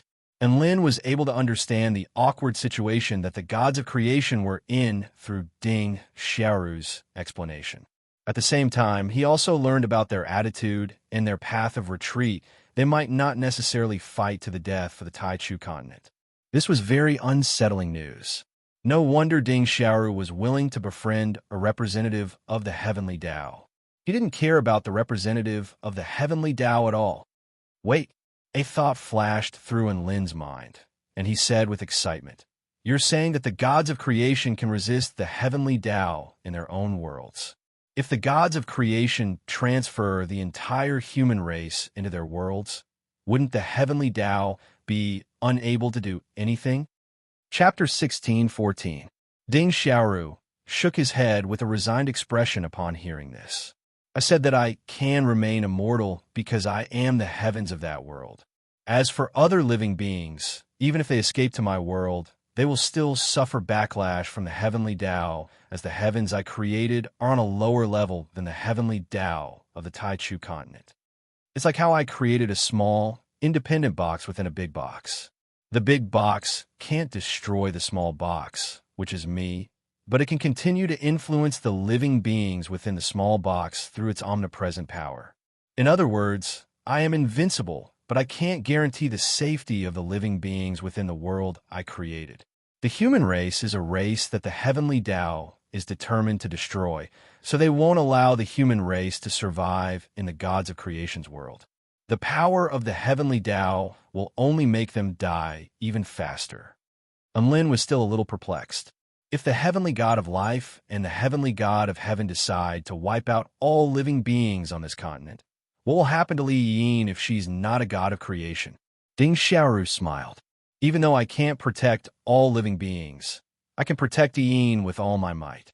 I don't need your protection. I want to progress to the Tao integration stage, then progress to the god of creation stage, so I can be with you forever. Li Yin pouted as she looked at Ding Xiaoru. The two of them couldn't help but smile at each other as they hugged tightly. It was an extremely sweet scene. Lin didn't look at them. Instead, he turned to Tina with a curious expression. How many people can you protect? I don't know. I don't have a good understanding of the power of the heavenly Tao of the main continent, but I think Ding Xiaoru can only protect one person with all his might. I'm not even at the god of creation stage, so I can probably protect half a person. Tina guessed with a blink of her green eyes. Lin, that was a stab to the heart. However, if I make the divine mirror world more powerful than the main Tai Chu continent and make my box bigger than the box on the Tai Chu continent, then the heavenly Tao won't be able to do anything to me, right? Tina suddenly asked. Ding Xiaoru couldn't help but burst into laughter upon hearing this. That's impossible. Even Pangu couldn't create a second Tai Chu continent after creating the Tai Chu continent. The Tai Chu continent is the most primordial existence, and no world can replace it. Oh, Tina nodded, but she didn't think so. Her divine mirror world was progressing very quickly. What if she succeeded? If even a goddess of creation didn't have the confidence to surpass the Tai Chu continent and set a limit for herself, then the world she created would really be limited. Rather than creating a world that's more powerful than the Tai Chu continent, it's more realistic to cultivate and become a being above the god of creation stage. Of course, this reality is only relative to creating a world more powerful than the Tai Chu continent. This method is also unrealistic for us, Ding Xiaoru said with a smile. As far as I know, only Pangu, the god born from chaos, can surpass the great Tao of heaven and earth and attain true transcendence. The others can't take that step in the end. When facing the power of the heavenly Tao, we can only hide in the world we created. However, if it was an existence above the creation stage and had already attained the supreme godly seat, transcending the entire world, heaven and earth are destroyed, but they are still alive. Where can they go? Even the paramount god of the ghost tribe, Patriarch Zhuyin, was filled with yearning as he spoke. Transcend the Tao of heaven and earth. And Lin murmured. A thought seemed to have occurred to him, and his expression shifted slightly. Are you talking about the heavenly true immortal? He had a system mission regarding a high-rank war god mystic technique known as the Dark Immortal Transformation. He had to obtain the essential remains of the heavenly true immortal and consume it in order to complete the mission. Heavenly true immortal? Patriarch Zhu Yin stroked his chin. That sounds a little familiar. Pangu referred to himself as the chaotic patriarch god, so he definitely wouldn't call himself a true immortal. I recall that the destruction of the ancient Tai Chu realm had something to do with the heavenly true immortal, and Lin's heart jolted upon hearing this. He had heard from the celestial arch that information about the heavenly true immortal was recorded on a stone tablet in the ancient Tai Chu realm. It looked like he would have to make a trip to the ancient Tai Chu realm if he wanted to obtain more information. Even Patriarch Zhu Yin didn't know much about the heavenly true immortal, and Lin didn't pry any further. However, he was a little disappointed that his previous speculation had been useless. Even God of Creation's stage mighty figures could only protect themselves in the face of attacks from the heavenly Tao. It was extremely difficult to protect others. At the end of the day, the human race had no path of retreat. They had to either crush the heavens or mend the heavens. Niwa was the god of creation of the spirit demon tribe. So was the heaven-mending sect really reliable? The heaven-crushing sect had given the human race a lot of hope, but the leader of the heaven-crushing sect was Cyril, the god of creation of the true demon tribe. Would he really protect the human race wholeheartedly? Perhaps he didn't even want to protect all living beings on the Tai Chu continent in the first place. His true goal was to use the power of the human race to crush the heavens and replace them. Also, what were the other gods of creation doing? The heavenly lord of primordial beginning, Pangu, was a being above the god of creation stage. So the heavenly lord of numinous treasure and the heavenly lord of Tao and virtue were at least at the god of creation stage as well. What were they doing? Tao Lord Luya was also at the god of creation stage. So what was he doing? And Lin didn't know what those mighty figures were thinking, but he knew that it was better to rely on himself than on others. Right now, he had to improve himself as quickly as possible. In the northern region of the opposite shore realm, there was a vast expanse of dark sky and a vibrant, colorful earth. There were countless black mountain peaks that rose from the ground like sharp swords. Some of them were several thousand feet tall, and they stood upright like divine swords. Some of them were over 100,000 feet tall, and they pierced through the heavens. All the mountain peaks were extremely steep, and there were all types of black mist revolving around them. This was one of the most terrifying types of energy in the opposite shore realm, the dark earth energy. Among the countless mountain peaks, there was a gargantuan mountain that was over 30,000 feet tall. This was the center of the entire northern region of the opposite shore realm. Boundless dark earth energy converged here, making the mountain peak stand upright like a black sword. It was extremely sharp, like the scythe of the Grim Reaper, but also like the abyss of despair. At the same time, this was also the location of one of the 10 major cities of the opposite shore realm, Tianming City. The city was built along the mountain peak, and it spiraled up to the summit of the mountain peak. The streets were like winding dragons, and the countless pavilions were constructed in an extremely dangerous manner. Some of them even protruded out of the cliffs, while others floated in the air. They couldn't even be bothered to build bridges. However, the living beings here were already used to this. It didn't matter if the buildings were high or dangerous. This was because they could all float. Most adult members of the ghost tribe had mastered the ability to float for a long or short period of time. If they couldn't float, they would be too embarrassed to admit that they were members of the ghost tribe. And Lin, Su Xiaolan, Tina, Ding Xiaoru, and Li Yin all wore black robes, and they also did as the Romans do, and they floated all the way up Tianming City. Chapter 16:15. Ding Xiaoru wanted to empathize with the people, which was why he suggested that they disguise themselves as a normal ghost before slowly drifting through the streets. And Lin's lips twitched as he looked at the two of them, who were holding hands as they strolled through the streets. This wasn't empathizing with the people. This was more like accompanying a Tao partner on a vacation. All of the living beings along the way were drifting through the air. The streetlights were all dark green and dark red, and one could only see a series of black shadows drifting around them. From Lin's perspective, the scenery was extremely bad. However, Ding Xiaoru and Li Yin were having so much fun that they had almost forgotten that they were here to do business. And Lin held onto Su Xiaolan's soft hand as they strolled through the streets in a bored manner. Don't miss out on this opportunity. The Dark Spirit King is full of praise for this dark meat. It's extremely delicious. It looks, smells, and tastes great. 2 spirit stones for 1. You'll feel extremely refreshed and invigorated. A skeleton with black fur on its back was yelling from shop, and Lynn's attention was drawn toward that direction. That shop was selling a local delicacy. It was a ball of inky black rotten meat with bursts of dark energy revolving around it and emanating a foul stench. Su Xiaolan's brows furrowed slightly with disdain. Is this really delicious? And Lin repressed the urge to vomit, and he was also quite disdainful. You're gonna die if you eat this, right? What shocked them was that there were actually quite a few people lining up at the side, and some were even eating with relish, chewing the rotten meat with great enjoyment. Su Xiaolan couldn't help but throw up as a sign of respect. Tina blinked with curiosity in her eyes as a bold idea occurred to her. Jine and Lin, I want to try it, Tina said. If you really want to eat something that disgusting, then don't lie on my shoulder after you eat it. And Lin didn't disguise his disdain toward the dark meat at all. He didn't lower his volume. An 8-armed blue fire ghost that happened to pass by was annoyed. It floated in front of Lin and said, "What's wrong?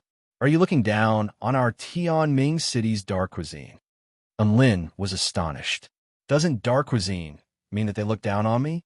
How is it that this blue fire wraith was able to say such a thing without batting an eyelid? He glanced at the blue fire ghost, shrugged, and continued to walk forward, too lazy to care about it. Wait, you insulted our Tianming city's dark cuisine, and you still want to leave? The blue fire ghost quickly floated in front of Lin as it spoke with an enraged expression. And Lin was speechless. I'm talking about how disgusting the dark meat seller is. Why are you, a road ghost, sticking your nose into other people's business? Roar. Disgusting? How dare you say that our Tianming city's signature dark meat is disgusting? Blue flame ghost fire flared up, and the dark blue flame soared 30 feet into the air. And Lin was astonished. This spirit-nurturing stage piece of trash was yelling at him. The blue fire ghost pointed at Lin with an enraged expression. The dark meat is a specialty snack created by the Dark Spirit King, and all of our Ghost Tribe members are full of praise for it. How dare you insult a snack created by the Dark Spirit King? I'm just giving a simple comment. It's up to you whether you like the snack or not. Also, what does this have to do with you? And Lin's expression darkened.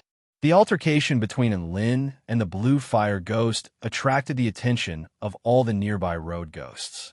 The blue fire ghost pulled out a black crystalline minotaur hat from its storage ring before placing it on its head. All of the ghosts let loose cries of surprise. It's a Tianming hat. So it's a soldier of Tianming City. No wonder it's already at the spirit-nurturing stage at such a young age. It's a prodigy who joined the Northern First Army of the opposite shore realm. I heard that black-robed ghost insulted the dark meat right in front of it. He. Looks like we're in for a good show. The blue fire ghost raised its proud head upon hearing the commotion around it. It extended all 8 of its hands before pointing at Lin, Su Xiaolan, and Tina in a cold voice. You've insulted the Dark Spirit King in public. Come with me to the Tianming City Judgment Ground to be judged. And Lin faltered slightly upon hearing this. I only said the dark meat is disgusting. I didn't insult the Dark Spirit King. The blue fire ghost's flames erupted for over 100 feet. You still dare to say it's disgusting? I told you, this is a specialty snack created by the Dark Spirit King. So insulting the dark meat is the same as insulting it. You can't taint anything that belongs to it. Its eyes shone with a scorching light as it spoke with an extremely excited expression. And Lin's heart stirred, and he yelled at the purple-robed man who was inspecting the skeleton artwork nearby. Ding Xiaoru, come over here and tell me what you think of this dark meat. The purple-robed man made his way over with a woman in a colorful dress in his hand. Li Yin's eyes widened with disgust as she stared at the lumps of black rotten meat, with a few black worms squirming on its surface. What the hell is this? It's so disgusting. Ding Xiaoru looked at the relatively pure dark energy on the rotten meat and offered an objective evaluation. Extracting dark energy from rotten meat and dark worms is not a bad method. The combination of the rotten meat and dark worms can help preserve the dark energy. However, Eating it just like that is really disgusting. All right, you dare to insult the Dark Spirit King? Come on, ghosts. Tie them up. The blue fire ghost roared. Ding Xiaoru. Its voice had only just fallen when a few armored ghosts suddenly appeared among the onlookers. They pressed their ghostly claws against everyone's necks, as if they were going to stab into everyone's necks at any moment. Ding Xiaoru's expression darkened. Do you know what you're trying to tie up? I don't care who you are. The blue fire ghost chuckled coldly. This is the Dark Spirit King's territory. Even if you're returned to Void Stage Mighty Figure, you still have to be punished for insulting the Dark Spirit King. In Tianming City, the Dark Spirit King is the paramount god, and this is the sky. All of the onlookers hooted in unison. Tie them up! Tie them up! Tie them up! How dare you insult the Dark Spirit King in public? You deserve to die. Trash like this should be fed to dark worms. The ghosts all shared a common enemy, cruel smiles on their faces. Ding Xiaoru was dumbstruck. Was this the norm in Tianming City nowadays? He couldn't even say anything about the Dark Spirit King here? No, he wasn't talking about the Dark Spirit King at all. He couldn't even talk about dark meat. An amused smile appeared on Lin's face as he looked at Ding Xiaoru. Put the soul-locking cuffs on me. The blue fire ghost was still as arrogant as ever. Even if the Dark Spirit King were here, it wouldn't dare to speak to me like this, Ding Xiaoru said in an indifferent voice. You're still flexing. I think you must be tired of living. The blue fire ghost stretched out its 8 arms and grabbed at Ding Xiaoru. Chapter 16:16. The blue fire ghost's 8 flaming hands were extremely fast, and they reached the purple-robed man in the blink of an eye. However, at the same time, a peculiar power appeared in the air like a barrier. The 8 fiery hands that were moving swiftly and violently were actually stopped in their tracks. What? The blue fire ghost's expression shifted. Hee, no wonder you were so arrogant. So you're a soul formation stage or return to void stage mighty figure. The blue fire ghost chuckled coldly. It instantly realized that this intruder was no ordinary being, but it was still not afraid. This was Tianming City, the territory of the Dark Spirit King, and no one dared to offend the Dark Spirit King here. Ha! All right. Seeing as you're a powerful ghost tribe cultivator, you can also be exempted from the judgment. The blue fire ghost's expression softened a little. Oh, Ding Xiaoru was a little surprised. These so-called lackeys of the Dark Spirit King weren't all that unreasonable and lawless. At the very least, they had a certain level of respect and reverence toward powerful beings. In the next instant, the blue fire ghost pointed at the summit of the mountain. Kneel and kowtow to the Dark Spirit King in the clouds right here, and I'll exempt you from the judgment. Everyone suddenly fell silent. And Lin, Su Xiaolan drew a sharp intake of breath. Tina secretly swallowed a mouthful of saliva. A thought appeared in their minds at the same time. This blue fire ghost was bad *SS. Even a freak like Lin didn't dare to say something like this to Ding Xiaoru. But this blue fire ghost dared to tell Ding Xiaoru to kneel and kowtow. The ignorant were fearless, and this was a perfect example of this. You want me to kneel and kowtow to the Dark Spirit King? Ding Xiaoru's eyes gradually lit up. Rumble, wind, and clouds suddenly surged between heaven and earth. Huh? Is it going to rain? The blue fire ghost looked up at the sky, and it felt as if there were massive beasts roaring in the distance, striking it with a sense of pressure. If you want to kneel, then kneel. You don't have the *King right to do that. If you're not going to kneel, then come with me to the Judgment Plaza. The Dark Spirit King just so happened to come out of seclusion, and it'll be able to witness the tragic consequences you suffer when you humiliate it. Ha! The flames around the blue fire ghost's body trembled with laughter. It wasn't worried that the Dark Spirit King would attack it. After all, killing an Imperial Guard in Tianming City was the equivalent of directly challenging the Dark Spirit King, and that was a capital crime. All right, let's see if the Dark Spirit King can force me to my knees. Ding Xiaoru was so enraged that he burst into laughter. Lead the way. I'll come with you to the Judgment Plaza. You're quite sensible. The blue fire ghost snorted coldly. Tianming City has its own rules. There's no use resisting. If you obediently accept your punishment, you might be able to keep your life. After it finished speaking, it began to float to the top of the mountain.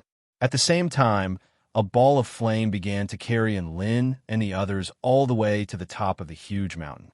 A few armored imps used their ghostly claws to block them and flew all the way up into the sky.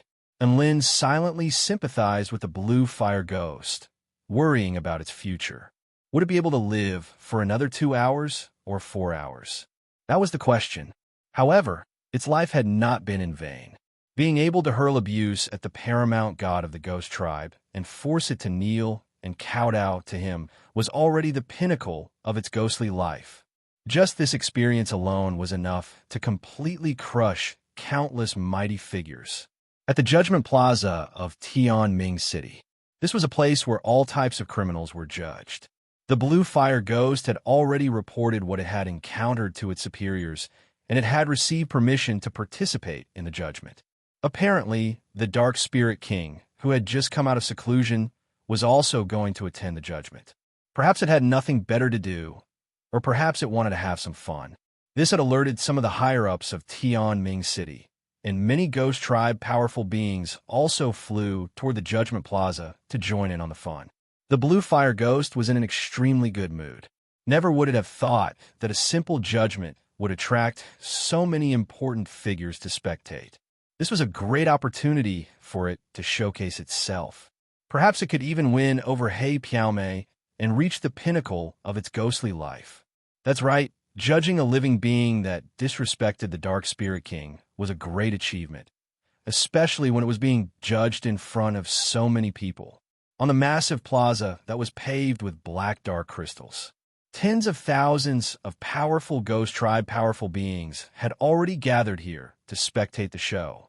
There were Ghost Saber execution platforms, Soul grinding execution platforms, Infernal Flame execution platforms. There were hundreds of execution platforms of all shapes and sizes.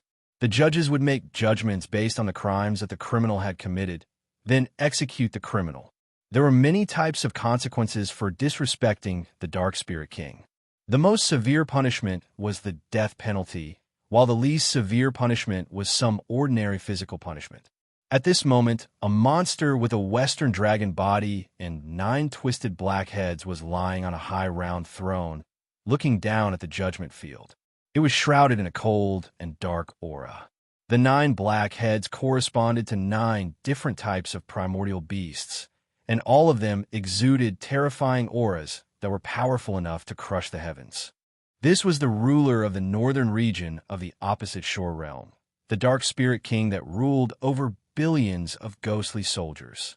The Dark Spirit King had just come out of seclusion, and its dark earth energy had been perfected, so it was in an extremely good mood, and it was in a good mood to spectate the judgment.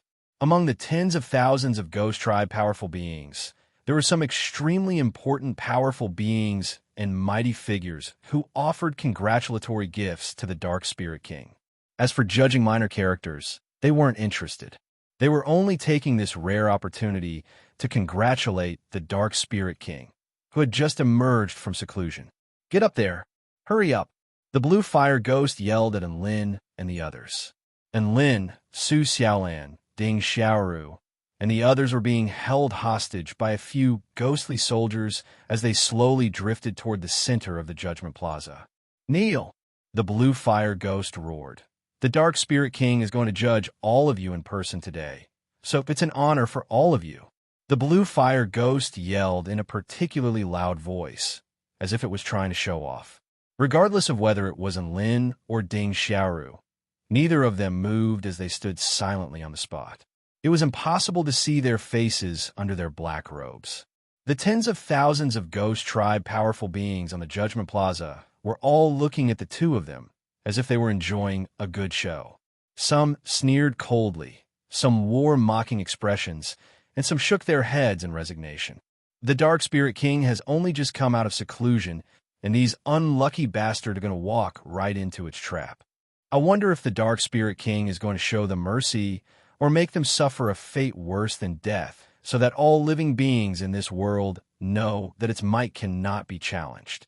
They don't seem to be kneeling? Apparently, they're quite powerful, but they're so arrogant. Looks like they're going to become the Dark Spirit King's pitiful victims. All of the Ghost Tribe powerful beings looked at the living beings that didn't kneel, and the disdain in their eyes became even more pronounced. The Dark Spirit King's 9 eyes narrowed slightly as killing intent surged from its body. "Why aren't you kneeling in front of me?" Ding Xiaoru raised his head slightly to reveal his eyes. "Who do you think you are to make me kneel?" Chapter 16-17. Boom. This was like a clap of thunder that struck all of the ghosts' ears. All of the tens of thousands of Ghost Tribe powerful beings were given a fright upon hearing this. How could this ghost say things like the Dark Spirit King was nothing? Was it tired of living? The Blue Fire Ghost was completely dumbstruck. Never would it have thought that the living being it had brought would dare to insult the Dark Spirit King on the spot. This was no longer something that could be explained by mere courage. "Stupid piece of trash! How dare you insult the Dark Spirit King?" The Blue Fire Ghost roared as its 8 tentacles lashed toward Ding Xiaoru. Li Yin opened her dazzling eyes, and a colorful energy, soul, sword suddenly appeared in the air, before instantly pinning the Blue Fire Ghost to the ground. The Blue Fire Ghost howled with agony. It could feel its consciousness being incinerated relentlessly. This was pain that struck deep into its soul. It was quite clear that Li Yin didn't want to kill it. Instead, she wanted to torture it. "How dare you harm our heavenly Dark Imperial Guards?" 6 ghost generals pounced toward Li Yin while unleashing all types of soul formation stage domains. Whoosh, whoosh, whoosh, 6 colorful energy soul swords appeared in the air before stabbing down at an extremely terrifying speed, pinning the oncoming ghost generals to the Judgment Plaza. The blood-curdling cries of the ghost generals erupted throughout the entire Judgment Plaza. Another insta-kill. Li Yin didn't move a single step. In fact, she didn't even avert her gaze as she stood silently on the spot. This created a massive stir throughout the entire Judgment Plaza. Those ghost generals are returned to Void Stage mighty figures. No wonder they have such a bad temper. Even return of Void Stage mighty figures have to kneel before the Dark Spirit King. They don't know what's good for them and have angered the Spirit King. They're just courting death. Sigh. How stupid. All of the Ghost Tribe powerful beings' expressions became even more disdainful and disdainful. In this place, the Dark Spirit King was like a god, the most powerful being that couldn't be offended. No Ghost Tribe cultivator dared to piss it off, as only death awaited them.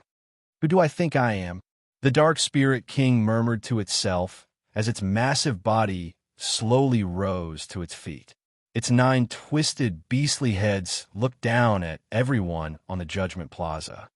"I control the life and death of the Dark Realm, and I am the feudal lord of the northern part of the Opposite Shore Realm. I am the king who rules over a radius of several million kilometers, and I am the god of billions of ghostly soldiers. To me, you are just ants." Its aura began to erupt with a loud rumble. It was as if the might of the heavens was crashing down upon them, making it difficult for the ghost race powerhouses to even breathe. It's over. The Dark Spirit King is completely enraged now. Bull Corpse King, have finally seen what a real idiot is. I'm sure they'll be squashed by the Dark Spirit King very soon. The ghoul powerhouses were all looking at the beings at the center of the arena with great excitement.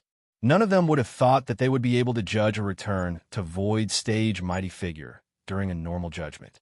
This was a once-in-a-century entertainment event. The Dark Spirit King spoke in an indifferent voice. The gods won't be enraged by ants disrespecting them. If they feel like they're an eyesore, they could just stomp them to death. After it finished speaking, one of its 9 heads, the ghost monkey head, opened its scarlet mouth, and a pitch-black nether aura gushed out from within. It was like a dark waterfall, and wherever it passed, the void would shatter, and all vitality would be absorbed and devoured by this nether aura. And Lin was astonished. "I understand that, but why did it attack me first? Why hadn't the Dark Spirit King attacked Li Yin first, or Ding Xiaoru first? Why hadn't the Dark Spirit King attacked Li Yin first or Ding Xiaoru first? This was way too illogical. The Dark Spirit King was still wearing a mocking sneer on its face. It was naturally not going to kill the ants that were talking back to it. It was going to kill the other ants to intimidate the two nearby ants. It was going to grant them fear and despair before slowly torturing them to death. It's here. That's the Dark Spirit King's dark, earthly energy. What terrifying divine Tao might. The dark, earthly energy is the most poisonous dark energy in the entire opposite shore realm. It's born in a land of extreme yin in the veins of the earth. Not only does it freeze the heavens, but it's also invincible. Those who are struck by it will die in excruciating pain as their divine sense is slowly devoured. It's using its most powerful attack right off the bat. Is it trying to kill a chicken with a butcher's knife? Tens of thousands of ghosts hurtled back in retreat with astonishment on their faces. They didn't want to be affected by the shock waves of the battle.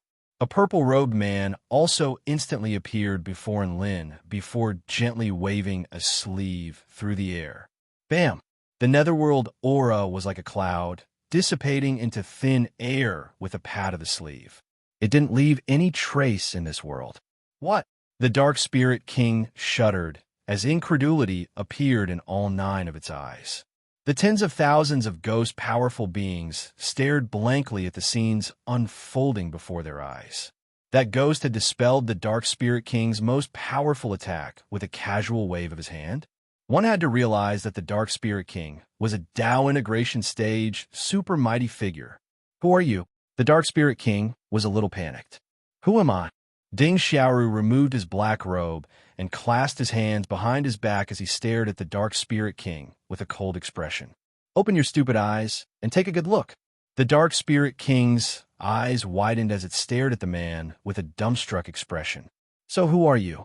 Everyone fell silent. Only then did Ding Xiaoru realize that he was still in his human form. However, if he were to reveal his 1,000-kilometer true body, the entire Tianming city would probably be crushed by him. Boom! A burst of paramount divine might suddenly erupted forth. All the ghost tribe powerful beings were struck by a sense of oppression. A figure with crimson dragon scales that were as dazzling as the sun appeared in the sky above. This was Patriarch Zhu Yin's projection of the Dharma projection. His true body hadn't appeared, but just the projection alone was enough to make all of the hundreds of millions of ghost tribe powerful beings in Tianming City tremble uncontrollably as they looked up at the projection in the sky. What? What the hell is that thing? It's so terrifying. I can't even move. All of the ghost tribe powerful beings on the judgment platform were astonished. Could it be? Could it be? Patriarch Zhu Yin? No way. That purple-robed man.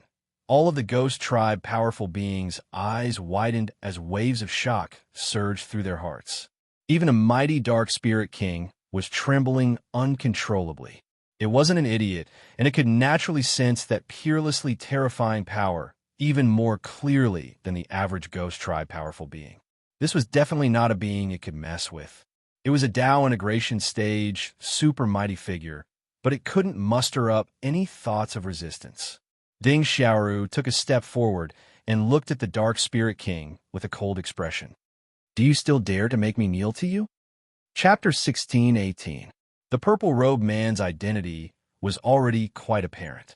No matter how unbelievable it was, the truth was right before their eyes, and they couldn't deny it no matter how absurd it was. That's right, this man was the paramount god of the ghost tribe, Patriarch Zhu Yin. As for making the paramount god of the ghost tribe kneel and kowtow in apology, the Dark Spirit King, knelt onto the judgment platform with a thump, and its 9 heads slammed into the ground as it kowtowed over and over again. Patriarch Zhu Yin, I was wrong. Please be merciful and spare my life. This mighty figure was now kowtowing over and over again like a child who had made a mistake. Bam, bam, bam. The Dark Spirit King slammed its heads into the ground over and over again, as if it was trying to express its apology. It was still a high and mighty god just a second ago, looking down at Ding Xiaoru, as if he were an ant.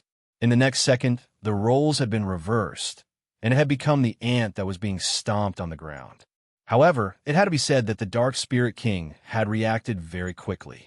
If it had continued to flex, Ding Xiaoru wouldn't have minded slapping it to death. The blue fire ghost that had been pinned to the ground by Li Yin's sword stared blankly at the scenes unfolding before its eyes. The man it had been cursing at was the paramount god of the ghost tribe, the most powerful king in the entire opposite shore realm. It wanted Patriarch Zhu Yin to kneel and kowtow to the Dark Spirit King. Now, the Dark Spirit King was kneeling and kowtowing to Patriarch Zhu Yin in apology. F***CK. What the hell had I done? Boundless horror and remorse almost engulfed the blue fire ghost. At this moment, Ding Xiaoru slowly made his way over to the Dark Spirit King before stomping a foot onto one of its heads, upon which the other 8 heads were glued to the ground, not daring to move. I said, "The dark meat you created is very disgusting. Do you concede?"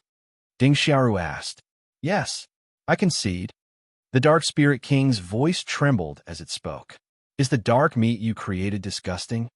Ding Xiaoru increased the force of his foot as he continued. The Dark Spirit King was on the verge of tears. Disgusting. Super disgusting. At this moment, all of the Ghost Tribe powerful beings present came to a sudden realization as to why things had turned out this way.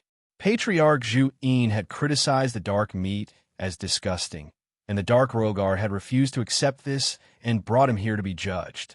Countless pairs of eyes involuntarily turned to look at the blue fire ghost that was impaled on the ground. The Dark Spirit King's eyes seemed to be able to kill as it glared at the blue fire ghost with resentment. This was all because of this blue fire ghost. If it hadn't interfered with Patriarch Zhu Yin and provoked him, Patriarch Zhu Yin wouldn't have come here.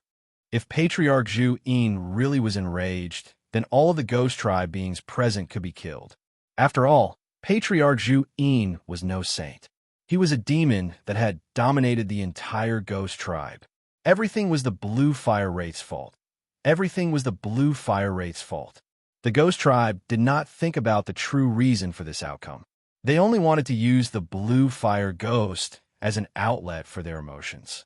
This was the first time that the Blue Fire Ghost was being stared at by so many powerful beings of the Ghost race. However, all of these gazes were filled with boundless rage and resentment. Tens of thousands of eyes stared at it. It screamed in fear. Mournful cries resounded throughout the judgment field.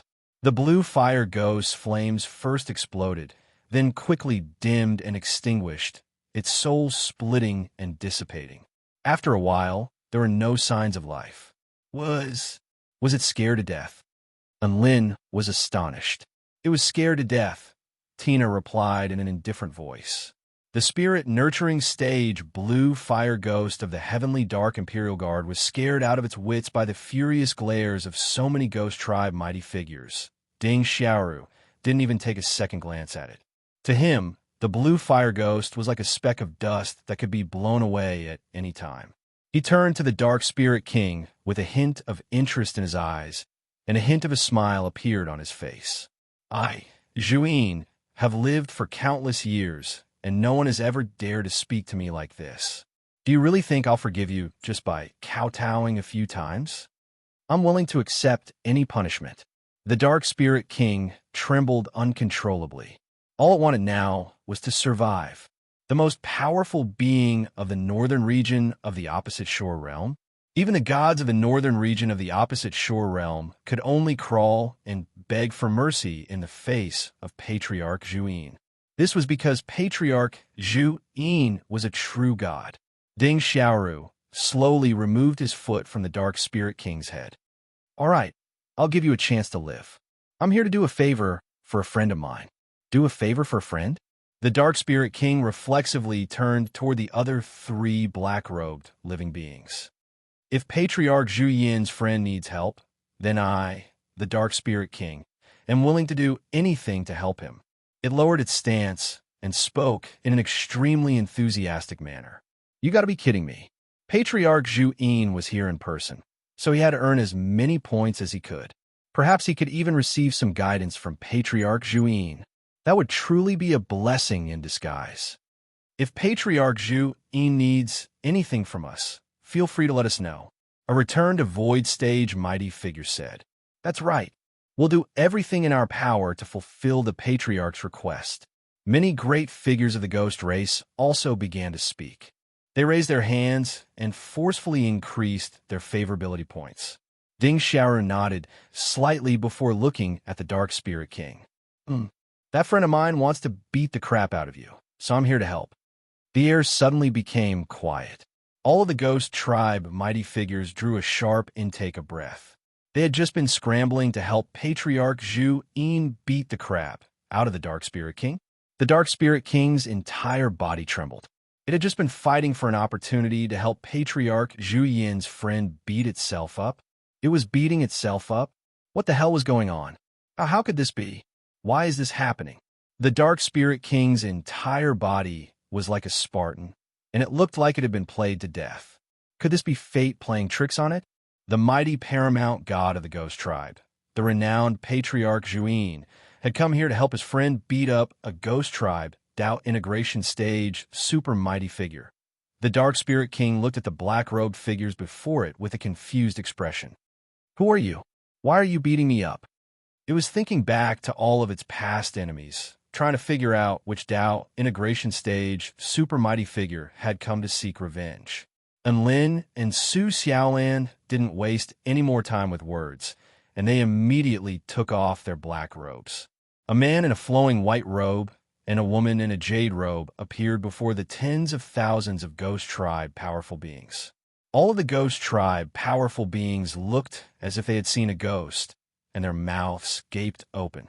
Sect leader and Lin, the divine Phoenix Maiden, all of the Ghost Tribe powerful beings were astonished. The most renowned being on the Tai Chu continent had appeared in the opposite shore realm. He had slain heavenly gods, destroyed a heavenly Dao, and broken the heavenly gate. He was a supremely talented prodigy, and he had traveled all the way from the Kingdom of the Nine States to the opposite shore realm just to beat up the Dark Spirit King. The Dark Spirit King was completely dumbstruck, and all of its 9 heads were at a complete loss. Who am I? Where am I? Why did I provoke these people? It felt like everything that had happened today was far too surreal. Patriarch Zhu Yin hadn't appeared in the world for a long time, and as soon as he did, he brought in Lin, who had just broken the southern heavenly gate, to beat it up. What had it done to deserve this? That's right, the Dark Spirit King had a mental breakdown in that instant.